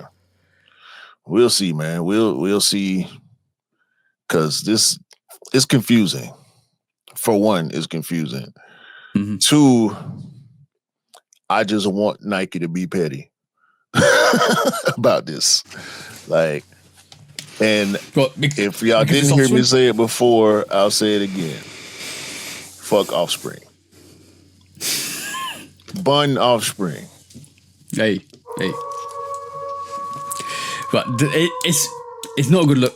It's upset quite a lot of people in the community because there was the thing is, the reason why it's not good look is like it's been sold a pipeline because like basically you're involved, it's your sneaker, it's community sneaker. Even on the website, it's a community sneaker, community based, community design, community we got together. It's all about creative innovation, knowledge, getting all the community together to create something special. And then 3 months down the line, this is exactly the same sneaker, exactly the same look, practically same, bro. Practically the same, except for the fact that it didn't have a ring and the numbers are different. What do you want people to feel? And the same price. And y'all didn't keep the gate that y'all claim to keep. Y'all keeping the back gate, not the front gate. Yeah. They're keeping that back gate wide open while closing the front gate to certain people. And I did not say this before, but a couple years ago, when they interviewed you, I said it to you behind the scenes, but I didn't say it on the pod on purpose. They got a lot wrong. I feel like they misquoted you, and there's hella typos in that interview. It was a print interview. Hella typos, bro. They got to do better, or it's gonna be a wrap. They might as well turn into a resale store. I'm hearing certain, and they opening new stores and shit. No, bro. Didn't they just open a new store? Well, the King's Cross store has been open for a good 2-3 years now. So, I thought they had one under construction. No. It's they redid the Camden store as well. But yeah, it's going to be interesting in terms of Offspring to see what they do. I'm hearing certain things, so it'll be interesting to see how they kind of manufacture or actually how they maneuver going forwards as well. It's interesting to see what they're going to do going forwards. I like to see how much love they were showing you, but now I feel like it was only to abuse your influence in the UK sneaker community. You reckon? Yeah. They saw you on the come up. They saw all the work you was putting in, the YouTube videos, your following growing on IG and on YouTube, TikTok as well. And I feel like they tried to use your influence to gain more following through your followers. Possibly, but then the flip side is they were giving me access to sneakers that easier. So it was like a mutually beneficial kind of relationship. Exactly. Yeah. Letting influencers get in front of the line, which I think is natural. However, it's not always genuine. Natural and genuine can be two different things. They're in the same ballpark. They cousins. Natural and genuine are cousins. But they can't stand alone. And this is one of them situations where your natural growth they saw as usable influence. Yeah. But they kind of slid. They kind of slid the back door open for you a little bit, whereas other people still had to go through the ringer to be able to get a pair. Well, I could definitely see that. It's favor for a favor. They weren't trying to pay you. They weren't finna pay you. No. They succeeding. Still, yeah. So basically, I was still getting the sneakers, and I was still paying for sneakers. But obviously, like it came with. To be honest, like I always look at it as I will never look at it as they're taking advantage or stuff like that. It's for me, it was always mutual because they invited me to certain events as well, like going to see Tyler. Because you're on the list. Exactly that. Your influence is still what it is. You're still an important figure in the UK sneaker community, and community is what they drive. And if they look, you are genuinely, naturally a part of the community. Whether they try to use you in that way is up to them. And because you're such a genuine person, you're going to take the positive approach versus the negative approach. But when I read that fucking interview and I saw all the typos and what I felt like was misquotes, because they mentioned me in it, but they didn't mention me really. Oh yeah. You know what I'm saying? Like you talked about the pod in that interview, and I felt like it was more of a glance over than it was ad for us. Yeah. And you only got one shoe for free. Well, two if you count the Tyler thing, but yeah, man, it's two sneakers in however many years, 3-4 years, don't atone for the bullshit they've been doing. And that's just from me to you. You know, let alone what the accounts we've heard from other people. Shout out to Ben. And still shout out Link. I'm glad Lincoln got that look. He deserved it. Yeah. But you also deserved it. You should have been a part of that campaign too. I don't know. I was more... You're a Nike guy. They gave you a pair of Converse and a pair of Adidas. You're a Nike Jordan guy. More so a Jordan guy. Yeah. Why you ain't got no free J's? You ain't got no free Nikes. They gave you some free Converse that sat. And they gave you some free Adidas that sat. Yeah, bro, I can't bite the hand that, gives you something. I'm not asking you to. This is my opinion. This is my opinion. From thousands of miles away, this is my opinion. And I'm regurgitating and remembering some of the other opinions from people in the UK that I've talked to about these things. Not you. Yeah. Other people. So that's where I'm at on it. Like I get it, but I don't. It's ugly. Yeah. Next quick strike. This is gonna be a quick one. Yeah. Jerry, the real Jerry, Lorenzo. Not Tom and Jerry. Because this situation this situation could be a Tom and Jerry situation. No, it kind of is. It kind of is because Jerry and Fear of God have announced the end as of January 1st or late December, the end of the Fear of God Adidas partnership. I'm happy. That was quick, bro. That was really quick. I want Jerry to go back to Nike. I doubt if he will. But it's not been working with Adidas. The footwear gaps have been long, which has caused dead hype for the Fear of God basketball Adidas sneakers. The first one kind of flopped. They gave it to a bunch of college teams. It didn't really help. The second one took way too long to come, and it's too similar. But it's Jerry. That's his aesthetic. I get it. Similar to the Fear of God Nikes. But the Fear of God Nikes were way different from each other. The three silhouettes that he created. And Jerry, shout out to him for creating his own silhouettes and not just doing a regular collab. But on the back of that, it made sense when I read that Jerry signed a multi-year partnership deal with the NFL.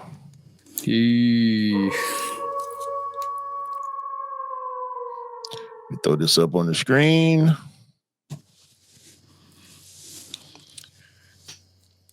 Complex is reporting the NFL and Fear of God team up on new collection, which is already for sale. Oh, my bad. I got it. There we go. Yep. NFL Essentials. T-shirts, hoodies, hats, and probably jerseys at some point. Jerry don't need no stinking Adidas. Nay. He could do it by himself. He just signed a deal with the NFL. The second largest, well, there's soccer/football. Probably cricket. Cricket might be bigger than American football. globally. But as far as the United States is concerned, there is no bigger sports league than the NFL. Mm-hmm. Fear of God is a U.S.-based company. Adidas is a German-based company, even though they got the U.S. side of things. But Adidas ain't doing as well as they were doing a couple years ago, especially with the loss of the Yeezy brand. Sambas are starting to die down. Funny enough, my wife just started buying Sambas. That tell you how much she care about trends. Yeah. But Jerry don't need Adidas no more. Mm-hmm. And the partnership hasn't been a smooth one. Mm-hmm. It's been rough with Jerry and Adidas. It's kind of been roughish in terms of it's never been a partnership where I thought I didn't understand it. For one, what you mean? Like I didn't understand why Klopp would have gone to Adidas, and I don't understand why. I can see that. Look, the thing is, like, what people don't realize and what we get insight to some of the time, and what you guys don't get insight to, is the fact that Nike are very controlling. Nike are very precise. Nike like do certain things in certain way. Same with Jordan. They like to do things in certain ways, in certain retrospects, because to make sure that their product is what they want it to be. They want full control of IP on their product, and that's what they like, and that's what they want. So when it comes down to designing a sneaker, when it comes down to manufacturing or colors and stuff like that, they will give you certain parameters that you need to meet. Within those parameters is what you design to, and then after the fact, they will still make changes to that because they want to make it into a certain product that's ideal for their marketing campaign and to that want to sell. That's Nike, strict down. It's like a prison warden. You got this is your free time, this is your sell time, this is your recreational time, and this is your exercise time. That was Nike's down to a T. They are going to regulate what you do as a collaboration, and a lot of people that do collaborations say this about Nike. Right? Yeah. I've heard it firsthand, and we've seen it firsthand. We heard it firsthand. Similar to the Offspring sneaker, right? Now, the appeal comes when another brand says, you can do whatever you want with us. You can design whatever you need. You got freedom. So much freedom that you can produce a product whenever you want it to, but you've got to do it within maybe a couple of years or whatever, so, right? But we want a product from you. I don't know if it's that much freedom with the other brands, but Nike don't do that. So the appeal comes down to, okay, cool, I've got more freedom, I've got more creativity that I want to do. I want to do this and do that. But the thing is, sometimes that doesn't translate well to paper or to design or to execution, because some people differ, some people like kind of just get lost in the creative process, and all of a sudden they can't kind of find where they need to find. So you need to, brands always need to like hold the collaborator's hand to give through that whole creative process, and this is what Nike do well, and this is maybe some of the other brands don't do well. But that freedom is almost like to collaborators, the grass is greener elsewhere, and when they go there and the structure's not there potentially, or there's too much that they can do, then they have too much that they want to do. All of a sudden they don't do as much that they can do. Now I think that's more the case with Sean Weatherspoon, which the amount of time Sean's been there, and the amount of what he's put out, he gone. Exactly. This is the third of the 4 major collaborators who went from Nike to Adidas who is now gone. Obviously, Yeezy, Sean Weatherspoon, and now Jerry. Edison Chen is next. I don't think it's gonna last. He what, it's been 2 years or so somewhere around that. And the community response to his Adidas products are nowhere near what it was when he was dropping Clot Nike collabs. Even the Clot Nike stuff that didn't work so well was still hyped to a point where it sold out. It's not happening like that with Adidas for anybody. That Fear of God stuff, the Fear of God Nike collaborations, that FOG1 was a myth. And that's a difficult sneaker to even put on. It was too rigid. Like when you look at it, it looks too rigid. There's not enough given it to kind of make it flexible to wear. That's what when I look at it, it looks like a zipper on the back. Yeah, exactly. So that is, you get more give on the back. So I wanted the Fear of God Raids. I might still try to get a pair. I really wanted the black pair, and at the time when I was looking at it, I could have got it, but I hesitated too long. It ended up selling. My size ended up selling out. The mocks were cool. I'm just not a mock guy, but I still want, because I love the Nike Air Raid, so I still want that Fear of God Nike Raid. But none of the because the aesthetic is so similar. Now we on the Adidas, the Fear of God Adidas Basketball 3. We got the collaboration with Derrick Rose, 2 Chicago guys. That makes all the sense in the world. I still don't think it's going to sell out. Whether you're a Derrick Rose fan, a Fear of God fan, or Essentials wearer, I don't think it's going to sell. Even if they sell through, it'll be because they're limited. You know what? This is why I don't like. This is the main reason why I can't get down with limited sneakers and saying that they are they because they're limited, that they are it's such a great sneaker. Because like in true reflection, it might be the worst sneaker ever. And you might make 100 pairs, and 100 pairs, to like 200 people or 500 people might like it, and they go all in for it because the demand is there. It's going to be super expensive to buy, and then all of a sudden everybody thinks it's the sneaker. No.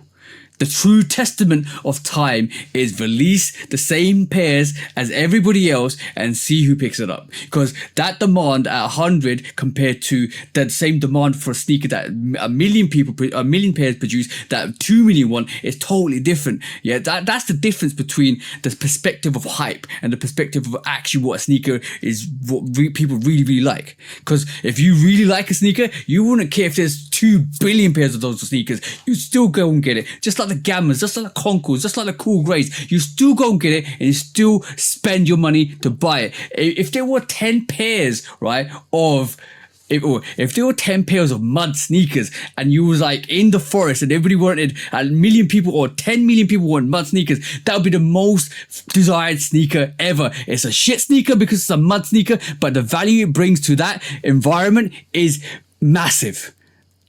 That's the difference. That's why I don't like talking about limited sneakers and why are they so good because there's so less or there's not enough numbers or they're so limited. No. The true test is you release 1 million pairs, I release 1 million pairs, Q releases 1 million pairs, everybody releases 1 million pairs. Let's see who did the best designer sneaker by how many units sell. Because there's no demand, there's no hype. Let's see who actually likes it. That's the confliction between people that want sneakers that are limited to people that actually want sneakers to wear. Simple. There's that huge, massive difference between wanting a sneaker and needing it because you like it. Massive. Yeah, I keep buying sneakers that don't nobody care about, and I don't care that don't nobody care about them because I like them. And you know, and that is what lane you need to be in, because it doesn't matter if it costs £1 or $1 to if it costs £1,000 or $1,000. You'd still go and get it if you wanted it, if you can afford to get it. Simple. Listen to the man when he's telling the truth. Please. Simple. It's that simple, bro. Simple. And this is why I don't like talk. This is why when it comes down to like, so, you know, I'm gonna be bad. You know what? I'm gonna get so much hate for this, right? But simple as, I don't like people when they're told to come to me and said, "Oh yeah, I want this sneaker." Why? Because it's like £1,000.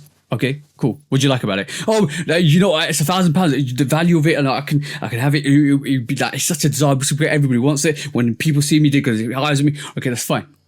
But do you actually like it? No, it doesn't matter. But I get the intent. No, okay, cool. Take that out of it. But do you like it? Would you wear if that was the only sneaker you had in your rotation? Would you wear it every single day? Do you like it that much?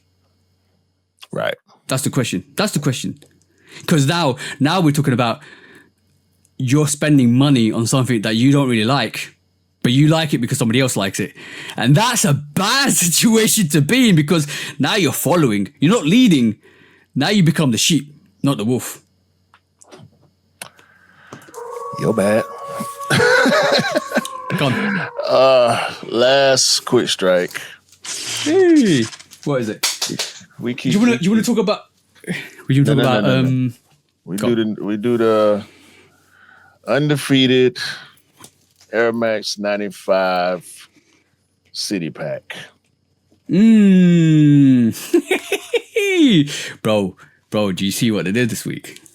We told everybody. I was pretty upset about, because when the black pair and the white pair released, I said to myself, what happened to the gradient colors that we were supposed to be getting? And I didn't think too much about it. I said, well, maybe we'll get them later. Maybe it's the next collab from Undefeated. No. Yeah. We getting it now. And it's super limited and regionally exclusive. Yeah. So when Q said it's super limited, all right, so we have different variations. We have 4 variations of these sneakers. We've got the neon variation, which I think is going to New York. Is that right? The Undefeated neon variation. It's already over. It's already over. It's New York. Which obviously we're getting the neon variation of the OG next year. Which Q said don't get because it's absolute shit. Yeah, don't get that. It's not a good sneaker, bro. It's just not. Yeah. Individually numbered, these pairs are, by the way. Yeah. 600 for the neon New York exclusive. Yeah. Then you got a red gradient, which is Tokyo. Is that correct? Solar red. Yep. Solar red. 600 pairs. Tokyo 600 exclusive. pairs. So that's Tokyo exclusive. Then we got, I can't see the other one. Is that Shanghai? That's the tall yellow. Is that called tall yellow variation for Shanghai? Yeah, is that correct? We ain't even got no yellow gradient. No, apparently it was supposed to be a yellow gradient coming out this year. This could be the one. This is 600 pairs, 600 units. And then we got the Birmingham. Shout out to Daniel. We got the Birmingham unit, which is 2,200 pairs, bro. Units. So New York, Tokyo, Shanghai, and then Birmingham. Birmingham, not Alabama, for those in the United States. This is UK. Birmingham, UK. You know what? It's really funny sometimes when I say certain city names, like England, or you got New England, we got England here, we got Birmingham. Bro, there's so many similar states, because I think a lot of people that migrated from the UK actually ended up calling states in the US similar states to the UK for some reason, which is crazy. Well, I live in Atlanta, Georgia. Georgia is a Austrian state. Yeah. So this is exciting yet disappointing, because there are only 600 pairs of 3 colorways and a little over 2,000 pairs of the 4th. Obviously, the Birmingham pair, which is the blue pair, will be a little bit easier to cop with over, was it like 3 times as many pairs as the others? Yeah. I've already put in my bid. Anish, do not make a 2.5 hour trip to get no shoe for me, bro. Please. The problem is the bros we rock with will do shit like that. That's the I don't like it, bro. That's too much. That's way too much. I tried to talk him out. I should never asked. I should have asked Daniel individually because I know he's in Birmingham. But yeah, Anish, please don't. It's not that serious, bro. It's not that serious. It's just a sneaker. It's just a sneaker, Anish. Q told you, don't. It's not worth it. It's not worth it. Just change. Don't do it, bro. Save the effort, bro. You've done enough for me throughout our friendship. I don't want you to have to. Look, if you just want to make the trip for experience sake, I understand. Stay your ass in London, bro. Do not go to Birmingham. Don't drive. Don't get on the train. Don't get on the bus to try to help me get this sneaker.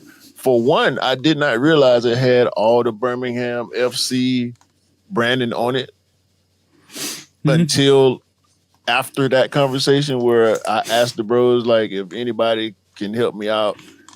Like, I'm willing to pay for it. I'm really willing to pay the shipping and all that, but I'm not willing to put in your travel fees. Because if you get the sneaker and intend on sending it to me, I would feel like I'm on the hook for your travel fees too. And we know, the conversion rate is not crazy. Nice. No, it's crazy at the moment. Very crazy at the moment. But bro, I'm just. It's interesting because we got the undefeated the black variation undefeated, the white variation undefeated, which came out, and ironically, because the last pod just to correct Q, just to add some more information to Q. The Q said, I think a couple of weeks back, that the black pair was only undefeated, but last week you said it was only undefeated, and all of a sudden after the pod it dropped. It just kind of came with the sneakers. I was like, yeah, of course. Because it wasn't on the app while we were recording. I was looking at it. I had already caught from Undefeated, and the white pair was the only pair that was on sneakers at the time, scheduled to release a week later.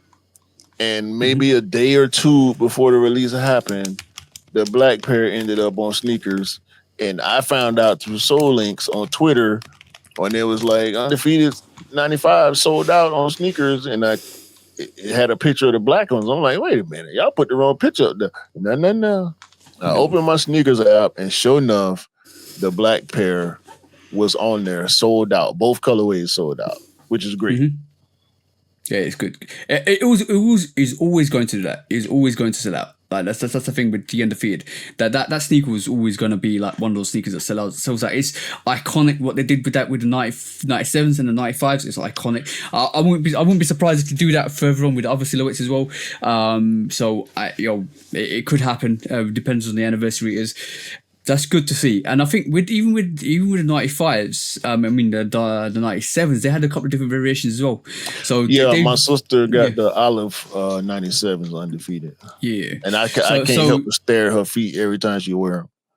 Mm-hmm. And I don't even like 97s. So basically that they actually replicated that scenario, which is great. Am I mad? No. Am I happy about it? No. But did we see this coming? Yes. We said the last couple of years we've been saying, right, regional exclusives. Like, watch out for the regional exclusives. They're doing regional exclusives. Watch out for them. They're coming, right? And here you go. Regional exclusives. Nike are winding back into the rhythm of what they were doing pre-COVID and like 2016. Like making regional exclusives, making them limited to areas, making them special, making them very, very idealistic to where the region it comes from. And then, like the Tokyo, like the Tokyo Jordan 5 Tokyo, it came out of the region, came out specific for that region, had a meaning for the region.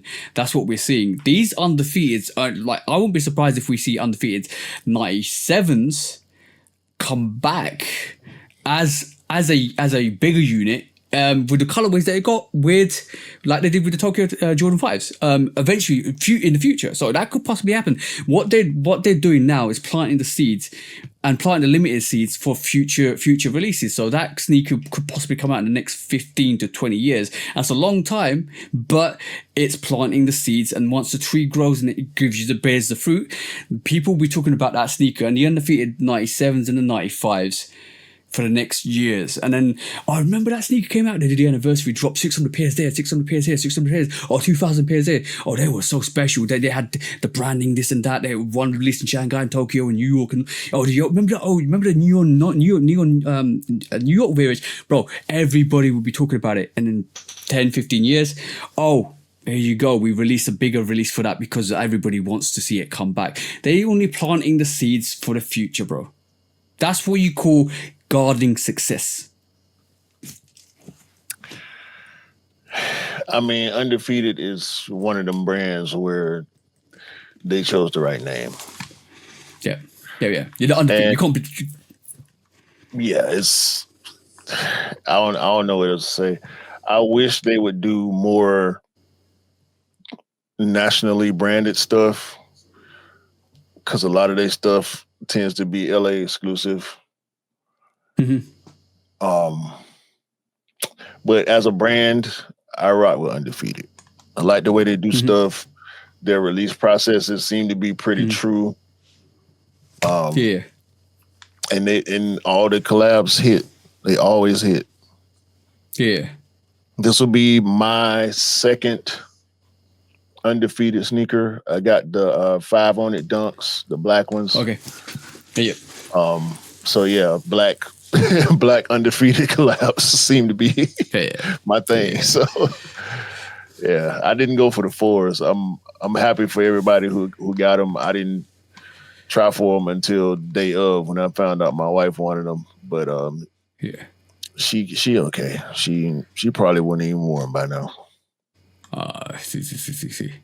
But there's certain things that you need to do with as a part of business, a company, to garner success, and to garden for success. Because what we're doing now, bro, is gardening for success. What do you mean? God. Wait a damn minute. You found something? Yes, I found something. If StreamYard would get their act together. I gotta make it easier, bro. This is not cool. What's this? No. Oh. That's your screen. I removed it. Put yours up.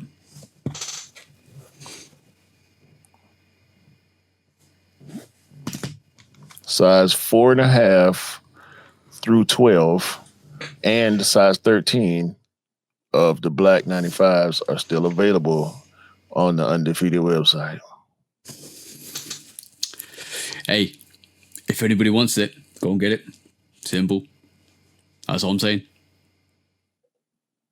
That's what we got to say. Shout out Undefeated, man.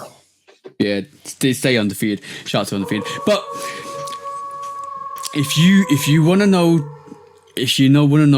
what's good for business, this is what's good for business. If you want to know what makes sneakers sells, this is what sneakers sells. Unfortunately, this is a catch-22, right? And in every catch-22, there's always going to be a good scenario and a bad scenario. The good scenario is sneakers releasing. Good scenario is we're getting sneakers. The catch-22 is they're going to be limited. The catch-22 is you might not be able to get them. The catch-22 is you might need to pay resale for some of these sneakers. The catch-22 is you might need to be in a region to get the sneakers. That's the unfortunate thing about them. It makes sneakers more special. It makes sneakers more desirable. It makes people want to get sneakers. Just like a triple black Gamma or a triple black Jordan 11 will get people rocking into the streets, lining up, pre-sale, pre-release, in midnight. That's what's going to happen. It's if you make it and you make the people want it, this is what happens. And when people want it is when people know there's not enough pairs of them. And unfortunately, this is life. This is life. The funny part is people who copped on Nike gonna get theirs the same day I get mine, and I copped the week before. Oh, that's terrible. Yeah, because they probably there's something boutique. It's just boutique shipping, bro. No. There's more to that. And we'll discuss it in Sneaker Court. But anything else on this subject, bro? Undefeated 95s?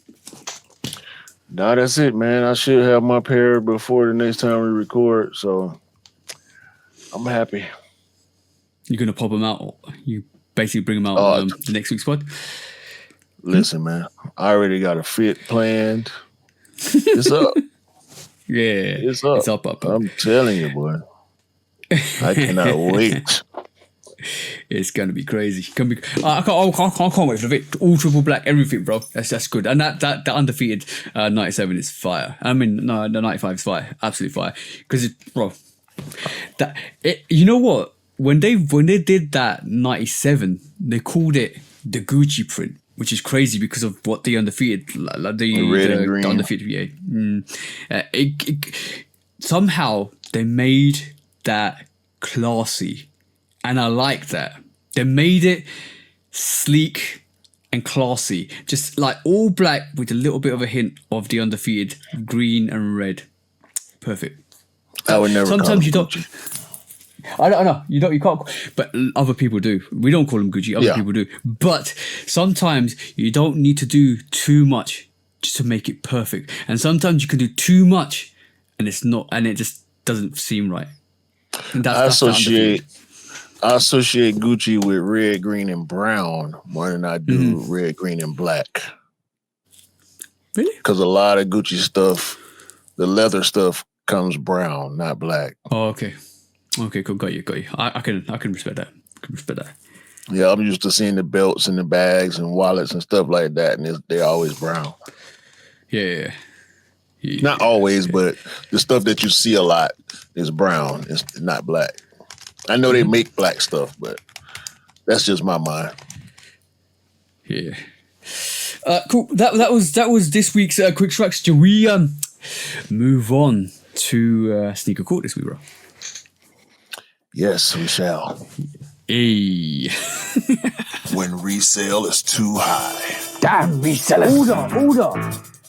When hype beats go too far. These damn hype beasts.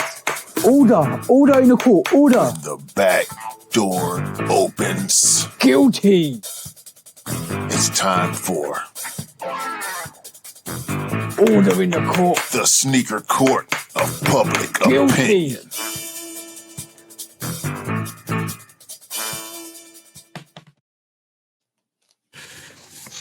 Sorry. Oh, I thought I pressed it.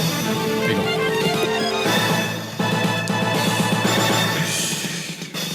Guilty! Welcome back to Sneaker Court, public opinion. With me, judge public opinion and executioner this week. Right, we got 2 cases on the docket. So we 2 quick cases on the docket. And it seems like Jordan is undefeated. Because Jordan took NASCAR to court this week. And they beat NASCAR. Do you know more about this, bro? Do you want to let the public know what happened this week?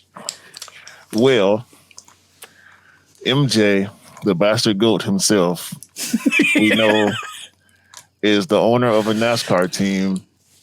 And he sued NASCAR apparently 18 months ago. This lawsuit started behind profit sharing. Team Jordan is one of the more winning teams in recent years. Jordan hires the best drivers. He has the best cars, some of the best cars. And for his sake and other teams, because it's not just a win for him. It's a win for all the teams. All NASCAR teams will now receive more money because NASCAR has been predatory for a long, long time. They're not sharing the money with the teams. It's expensive to run them NASCARs. Very, very expensive to run those cars. They have to pay out a lot of money. And according to the bastard goat, the earnings don't match when you place it high and when you winning. And plus, NASCAR is big business. NASCAR is one of the biggest sports in the United States, especially in the South and on the East Coast. If you've never seen a NASCAR crowd, look it up. The amount of beer that they sell, the amount of merch that they sell. You can go almost anywhere in the South and buy NASCAR merch, whether it's a T-shirt, a hat, the jackets, them NASCAR jackets. I remember back in the day, we used to rock them NASCAR jackets like they would never go out of style. And they still tough. A lot of them still tough. Them team jackets. It's a lot. And if you look at what Jordan does with NASCAR, with the shoes and the trucks and the wraps on the cars and everything, he's putting in a lot of money and a lot of work to not get fair profits. And if you know anything about Michael Jordan, he gonna get his money. Yeah, we to be honest, we've seen this because basically, if you recollect, we after the last 4 years we did this podcast. Every time we come back, we was like, oh, NASCAR rap. Look at that. Look at the cement print rap. Look at the Jordan 11 rap. We even see with the raps for the City Pack 11. So we saw how much investment that Jordan brand does with that. So in retrospect, that win for Jordan brand and that win for Nike, like Jordan brand himself and Michael Jordan with NASCAR means there's a fairer distribution with wealth and money from NASCAR to every team. So not only did Jordan win, everybody, all the teams won with that, which is absolutely amazing to see. And the funniest part about this story, go on, bro. NASCAR settled before they did not let the trial go through because they realized that NASCAR realized there's no way they could win that case. Because Jordan had them cornered. And what did they do? They settled out a court. Simple as. And that was a beautiful situation. So, you know what? We're going to say this. Gotta win it. Guilty! I'm not saying, not guilty. NASCAR, you're guilty for not distributing well. But I'm going to say Jordan Brand and Michael Jordan. Q might call you the bastard goat. I'm going to call you the absolute icon for doing this, because you actually proved that you are here for the people as well. So on that road, I'm going to say well done, Michael Jordan, for doing that. And that was absolutely beautiful. But last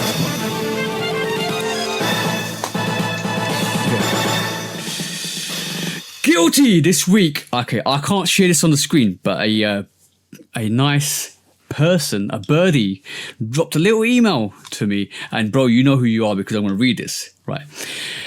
It says, unauthorized early sales and unauthorized unreleased footwear. Jordan Brand and Nike are, and this is 12th of December 2025. Jordan Brand and Nike are committed to providing our customers authentic, high-quality products and a fair, exciting experience on release day. We want to address the increasing prevalence of unreleased footwear being offered for sale prior to the official release date. This is particularly urgent given high volume unauthorized sale platforms attempted to distribute highly anticipated Jordan 11 Gamma 11s before its official release tomorrow, which is 13th of 2025. We maintain a strict and ambiguous policy, unauthorized and unauthentic product warning. Any Jordan brand Nike sneakers sold or distributed before its official public announced release date is not authorized. Unauthorized or condoned by Nike Inc. or Jordan Brand. Right. Unauthorized, we cannot guarantee authorization, condition, authenticity, or quality of the product obtained through unauthorized pre-release channels.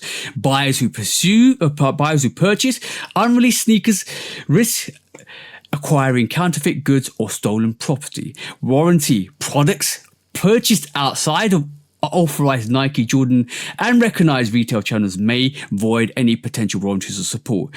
Supply chains integrity.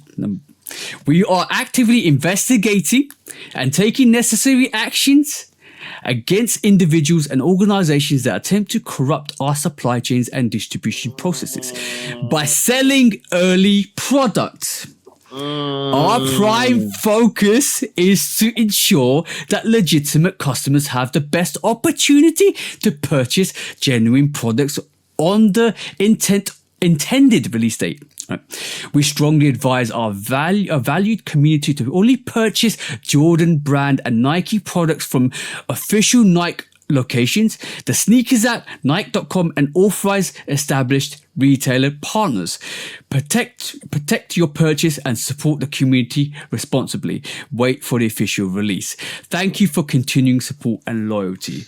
That was dropped to my inbox this week, and I'm not connected. I get told stuff, and that's telling me that if you release a sneaker pre-release date, Nike will not guarantee its authenticity. So if you get a sneaker from a retailer pre-release, they can't guarantee your authenticity or the warranty of your sneaker. So all the brands that are doing early releases, and no, we're not talking about shock drops, because Nike did say shock drops are the authenticated, because that's an official release from Nike. They're telling everybody you're on watch now, because if you start selling our sneakers prior to the release date, you might not get our sneakers in the future. That's what that statement's telling me. So,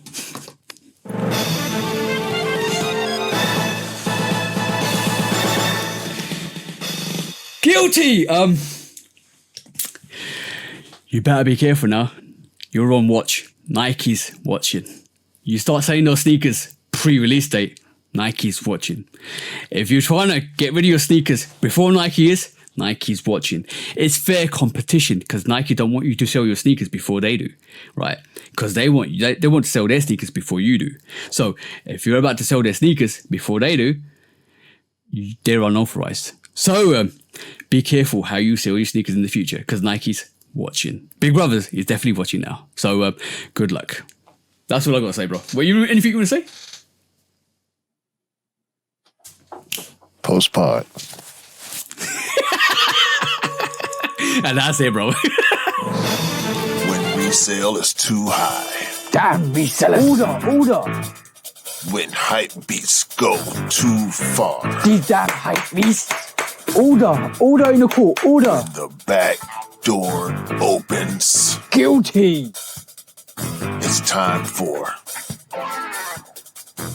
Order in the court. the sneaker court of public Guilty. opinion.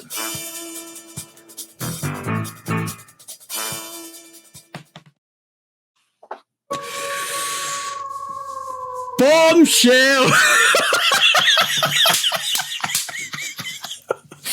Yo, I spotted that halfway through the pod. I was like, I knew there was something else. And I said, that's why I said there was 2-3 things that was a bit, shifty there. But, bro. Shall we do some discounts? Please. Oh, bro, that was funny. Ah, sheesh, you never knew that was coming, bro. What you got? Oh, damn, this is getting... Yo, this is gonna get fun. This is gonna get absolutely crazy now, bro. Watch. Is like who can sell Nike sneakers first? Oh, this is funny. All right, discounts. Y'all in trouble, boy. All right. So we know we are on the 40th signature sneaker of one Michael Jeffrey Jordan. Paulo Banchero has some of the better PEs I've seen so far.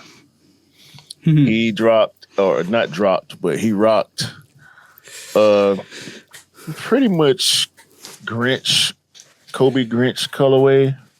I saw that. I can imagine him, just taking the colorway from the Kobe Grinch and making it his own. They're calling it Monstero Banchero. Okay. Yeah, I can only imagine what Paulo Banchero got in his closet, bro. Oh It's man, crazy. It's a dope colorway. The designs and all that is dope. Yeah. Speaking of 40s, Harrison Barnes, longtime NBA veteran. I think he's been in the league maybe 15, 16 years or something like that. Yeah. High potential that he didn't really live up to when he was with Golden State back in the day, but he got a 40 custom is trash. I'm sorry. I like Harrison Barnes as a player. That custom Jordan 40 he got, I don't like so much. One Angel Reese has been seen at Team USA practices wearing a Stars and Stripes Angel Reese 1 colorway. Ooh, that's gonna be crazy, bro. Crazy. Yeah. I saw the shoe a little bit. I saw her and then I saw the shoe. Spike, the Hypocrite Lee, has been what? No. I remember. I remember what he said. So that's why I'm laughing. I remember what he said. That's why. Yeah. He gonna forever be a hypocrite to me until he apologizes to Dion. Spike, the Hypocrite Lee, has black cement Levi 3s. I don't like them. Do you like them? I don't like them. I don't like the gray denim in place of the elephant print. Yeah. Remember those white canvas variations we saw? Like the denim, was it the denim threes that we saw? The Levi's 3s. That actually did have. Yeah, the white variation definitely had pony hair because I saw pictures of it after this week, and it had pony hair over the cement print where it's supposed to be. Yeah, that looked dope. I like that, but the Spike Lee's variation, I wasn't too keen for it. I thought I didn't kind of understand it, to be honest. So yeah, we saw him with the blue colorway, and we seen him with a black cement looking colorway. Just give me the blue ones. We was just talking about AZ Fudd last week, and I told you.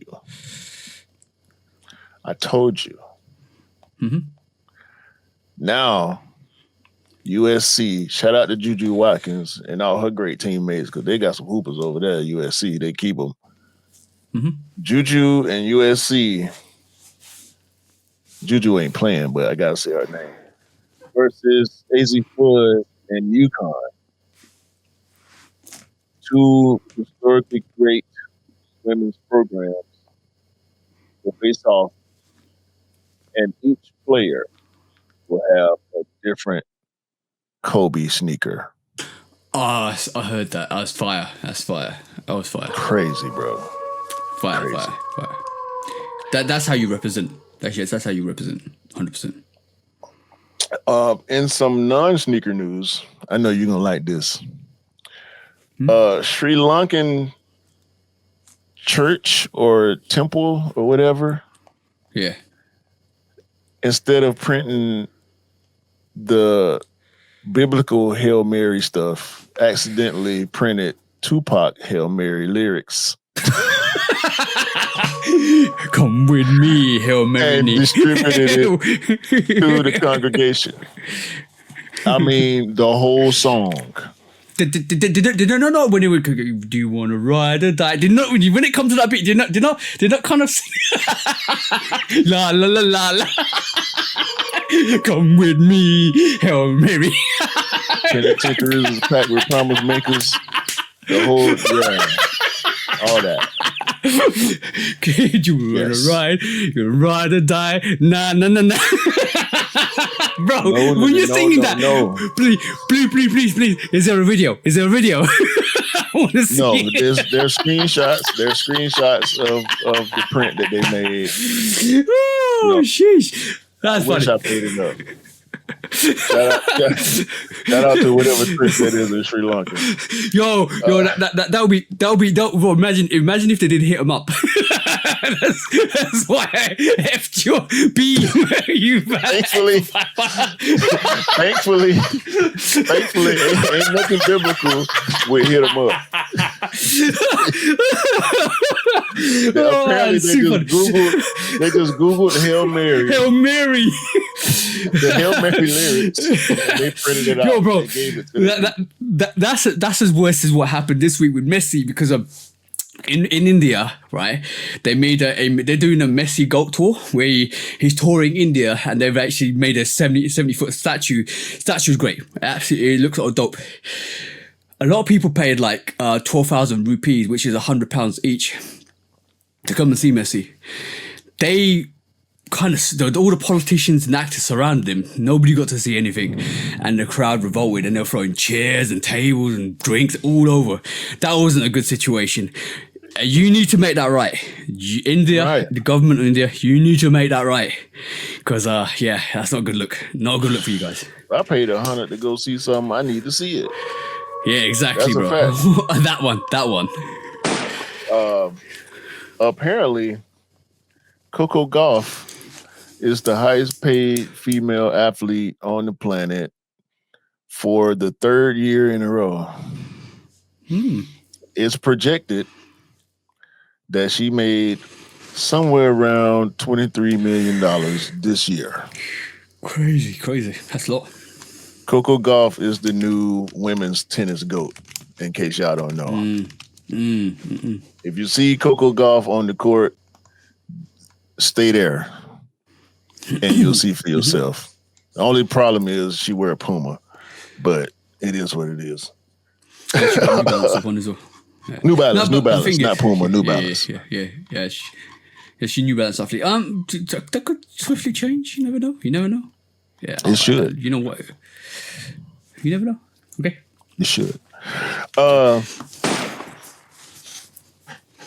For those who like to clown Jumpman sneakers, Team Jordans, if you will, I would like for you to remember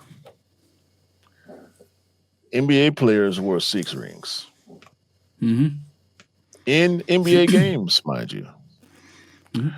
Namely, one of the Atlanta basketball legends, Hawks legend, none other than Joe, Joe, member of the Nightcap podcast, Joe Johnson. Not only did Joe Johnson in the 2009 NBA season wear 6 rings, so did Ray Allen, a Jordan athlete with a black and green Boston Celtics colorway. So did the point guard himself, Chris Paul, with a PE Charlotte Hornets colorway. Also, Gerald Wallace, one of the most explosive athletes in NBA history. Unfortunately, he was playing for the Bobcats at the time, which later became the New Hornets when the old Hornets turned into the New Orleans Pelicans. Amongst other players, Mike Bibby, Jordan PE legend, when he was playing with the Hawks, wore 6 rings. Also, Ricky Davis, another super explosive, one of the most legendary dunkers in NBA history. So y'all might want to put a little respect, because when guys like Chris Paul and Michael Finley and Joe Johnson was wearing 6 rings in NBA games, that means something. That should be telling you something. Quentin Richardson. But Team Jordans, like if you really think about it, Team Jordans are supposed to be not supposed to be. Team Jordans are an option for athletes that are not signature athletes. So if you're a Nike affiliate, but you're not a Nike signature athlete like a Kobe or a LeBron or a Jordan, you could wear Team Jordans. Potentially, if you had an option to. So Team Jordans are any sneaker designed by Jordan is wearable for athletics reason, bro. So you can wear but all these guys had PEs of 6 rings. Okay, yeah. And all these guys are good players. DJ Augustine, I mean, he wasn't the best player, but if you were watching basketball back then, you knew he belonged in the NBA. So there's one other guy, I can't remember his name. He's not tagged on here, but a lot of NBA players wore 6 rings. So just a little bit of respect. Yeah, exactly. Couple more. For some dumbass reason, some dude cut the straps off his Jordan 8s. I posted that on my stories, right? I was going to take this to court, but there's no point. You should have. Because, yeah, I should have, but I you know, in retrospect, I forgot, right? But I must say this, right? Good attempt. Bad execution. Bad sneaker. Should have done it somewhere else. And you should have bought those Jordan MVPs, which actually look like what you just did. Because the Jordan MVP is a 6, 7, 8 combined into one sneaker, because this is an MVP sneaker for when Michael Jordan put it together with the championship run for the 6, 7, and 8. That is what that looks like. You should have just done that and bought a MVP. Which is a Team Jordan MVP. What you just did is desecrated an iconic sneaker. If you wanted to destroy an iconic Jordan 8, Jordan Brand already did that for you with a Jordan MVP. Why would you want to do that to a really good Jordan 8? Because if you pull up a Jordan MVP against that, it's exactly the same. You did nothing new. You just showed people what a Jordan MVP would look like. So let me run through some of these comments. I mean, the boo this man gif from Half Baked is always appropriate. Yep. This one guy, Fazy Badass, says, "I'm swinging on anybody doing this." He needs to swing on. He needs to swing on people that actually do that, not the Jordan MVP, because you can get confused because they're really similar, really similar. No, but here we go with the 6 rings hate. 6 rings type beat. Because we know the 6 rings had the strap without the straps. Mm-hmm. Where's the other one? It was another one. I saw that was hilarious. 8s with no straps is like 6 rings. See? People throwing boneless retro 8s. That's the one. These are boneless Jordan 8s. That's what you did. Yeah. That's boneless, what you did. Yeah. You made the boneless Jordan 8s. No. I said, right, this is how you clip wings, right? This is no longer Air Jordans. You can't call it Air Jordan anymore because you clip the wings. You literally took the flaps off the sneaker. You clipped them, so you can't call them Air Jordans no more. That's what I said in my post on my stories. That is terrible. Like I said, I'm gonna show people what I mean with the Jordan MVP, because it's exactly the same as what he's done with that sneaker. It's terrible. It's terrible. And when I mean the Jordan MVP, and when it loads up, I'll show you. It's no longer available, apparently. So, guys, go check out. It's on House of Heat. You can go find it on House of Heat. It's nasty work. Very, very nasty work. Nasty. And they try to put this on the fact that he's a white man. He could be Hispanic, or he could just be light skinned because he don't show his face, and he's smart for not showing his face. Wait a minute, he got a face. They got his whole Facebook up. They didn't put this man Facebook on blast and his Instagram. Oh, no. I don't agree with that. That's publicly bullying people. Don't do that. Don't do that. If he puts his name out, then put his name out. It's only feet pics. Yeah. Don't do that. Don't do that to people. It's just publicly bullying and people. Oh no, don't bully people. He looked either Hispanic or maybe some type of Italian or something. I don't know. He don't look black, that's for sure. So I'm not gonna put this on black or white or any other ethnicity. No. This guy, I mean, he buying Hardens and Ant-Mans too. So yeah, he just made bad decisions. But it's on House of Heat. Just a quick one. That's what I mean with the Jordan MVP. Look, we know, don't bruh. Yeah. Bruh. I'm just saying. Just buy that. That's cheaper. You that's way cheaper. That's on sale. That's literally like maybe £100. Buy that. Wear it. Don't do it to a Jordan 8. Which there's is no need like for us to ever put that sneaker on our podcast screen again. Never again will I show that Jordan MVP. It's disrespectful to the community. Exactly. But what the guy's done with that 8 is disrespectful to the community. Just go and buy a Team Jordan. Don't desecrate a OG and convert it to a Team Jordan. Because that's what you did. Hey, is that it, bro? What you like, rock what you like. Yeah. I've got a couple. Just don't rock them around me. Yeah, you got you done or you got? I got. Okay. Yeah. Okay, I'm gonna run through this. I'm run through this quickly. Jar3's coming with a Jurassic Park collaboration. That looks good. That looks fire. I actually saw it. It looks dope. Kith have come out with a Frosted Flakes collaboration. That looks fire. Tony the Tiger's on the t-shirt, which is great. Fuck Kith. Max 95 Fortnite and Grape is coming soon as well. Watch out for that. Jordan 3 Soulfly had a different sample, a red variation. No, thank you.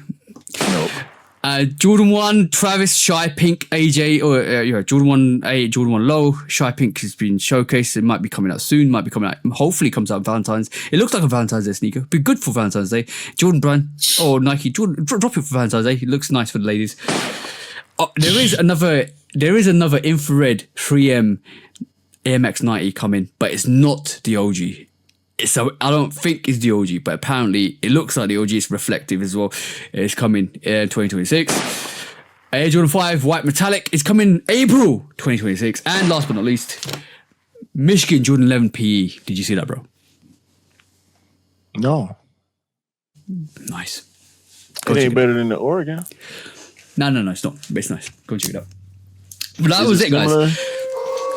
Like a blue version of the Oregon Pre? No. It's more white and green. Predominantly, it looks like more like a pure white and green. Blue. You say Michigan, not University of Michigan, Michigan State. No, Michigan. Yeah. You talking about Michigan State? When you say just Michigan, you talking about University of Michigan Wolverines, which is blue and yellow or maize or whatever. Michigan State is the green school. Yeah, that's Michigan State. Yeah, that's the one. Yeah, they hard. Yeah. But yeah, that was the quick strikes. That was at the pod this week, bro, as well. Hey, man. That was fun. I'm just waiting on my 95s so I can move on to next year. I'm done for the year. Yeah. I think I said that last week, but... Yeah. I only got a Bugs Bunny 8s to pick up. That's it, I think. Is it? Mm-hmm. Yeah. I did go for those Chase B. I don't know. I might not. I don't know how I'm thinking about them. But that was a pod, and if this was the last pod ever, this would be the best pod we've done so far. No, it's not the last pod. This is the last pod before you get your undefeated nights. Yeah. But yeah, that was it, bro. Call it. Yeah, man. Hit all the good buttons. The good ones. That's the comments. That's the likes. That's the follows. That's the subscribes. Do that for us, please. Help us take over the world like we try to do every week. Y'all be safe. I'm going to flip this now. I'm going to say we are going to take over the world. So if you don't join the journey, you might miss out. So please come through. Yeah, man. Put us on your top podcast list for next year, please. Yeah. And if you don't think we're taking over in 2026, keep sleeping 2027, you might miss out totally. That's what I'm saying. They won't know until 27. Yeah. Oh yeah. Keep sleeping. When we wake up, we're out of reach, out of sight. Bye bye. There's a lot of podcasts closing their doors. We're not one of them. No, okay? Never. We live for the community and we die for the community. That's what. Well, I don't know about dying. Living, yes. Ain't dying for nobody. We breathe for the community. That's what we do. That's what. That's what we do. We're the lungs of the community. Long arm of the community. Yeah. We are the windbags of the community. 100%. 2 hours worth of content every week on the podcast. 100%. Yeah. Plus this hour we finna do after. Oh yeah. Y'all be safe out there in them criminal streets, man. We know how dangerous it is. The wolves are out. Yep. So be careful. Watch your surroundings. Check on your people. Always check on your people, but check on your people and family. Yep. Until January the 1st, just be wary of your surroundings and who you're around, and keep your head on the swivel. Make sure you're moving the right way, because it's dangerous out here in general. And have a great day, great week, great month, a great remainder of 2025. Buy what you like, rock what you like, and leave the wings on. And don't believe the hype, because the hype ain't real. And sneakers don't make you cool. You make the sneakers cool. Unless you kind of make them uncool. Yeah. Yeah. Let's leave it there. Peace out, guys. Peace. Peace.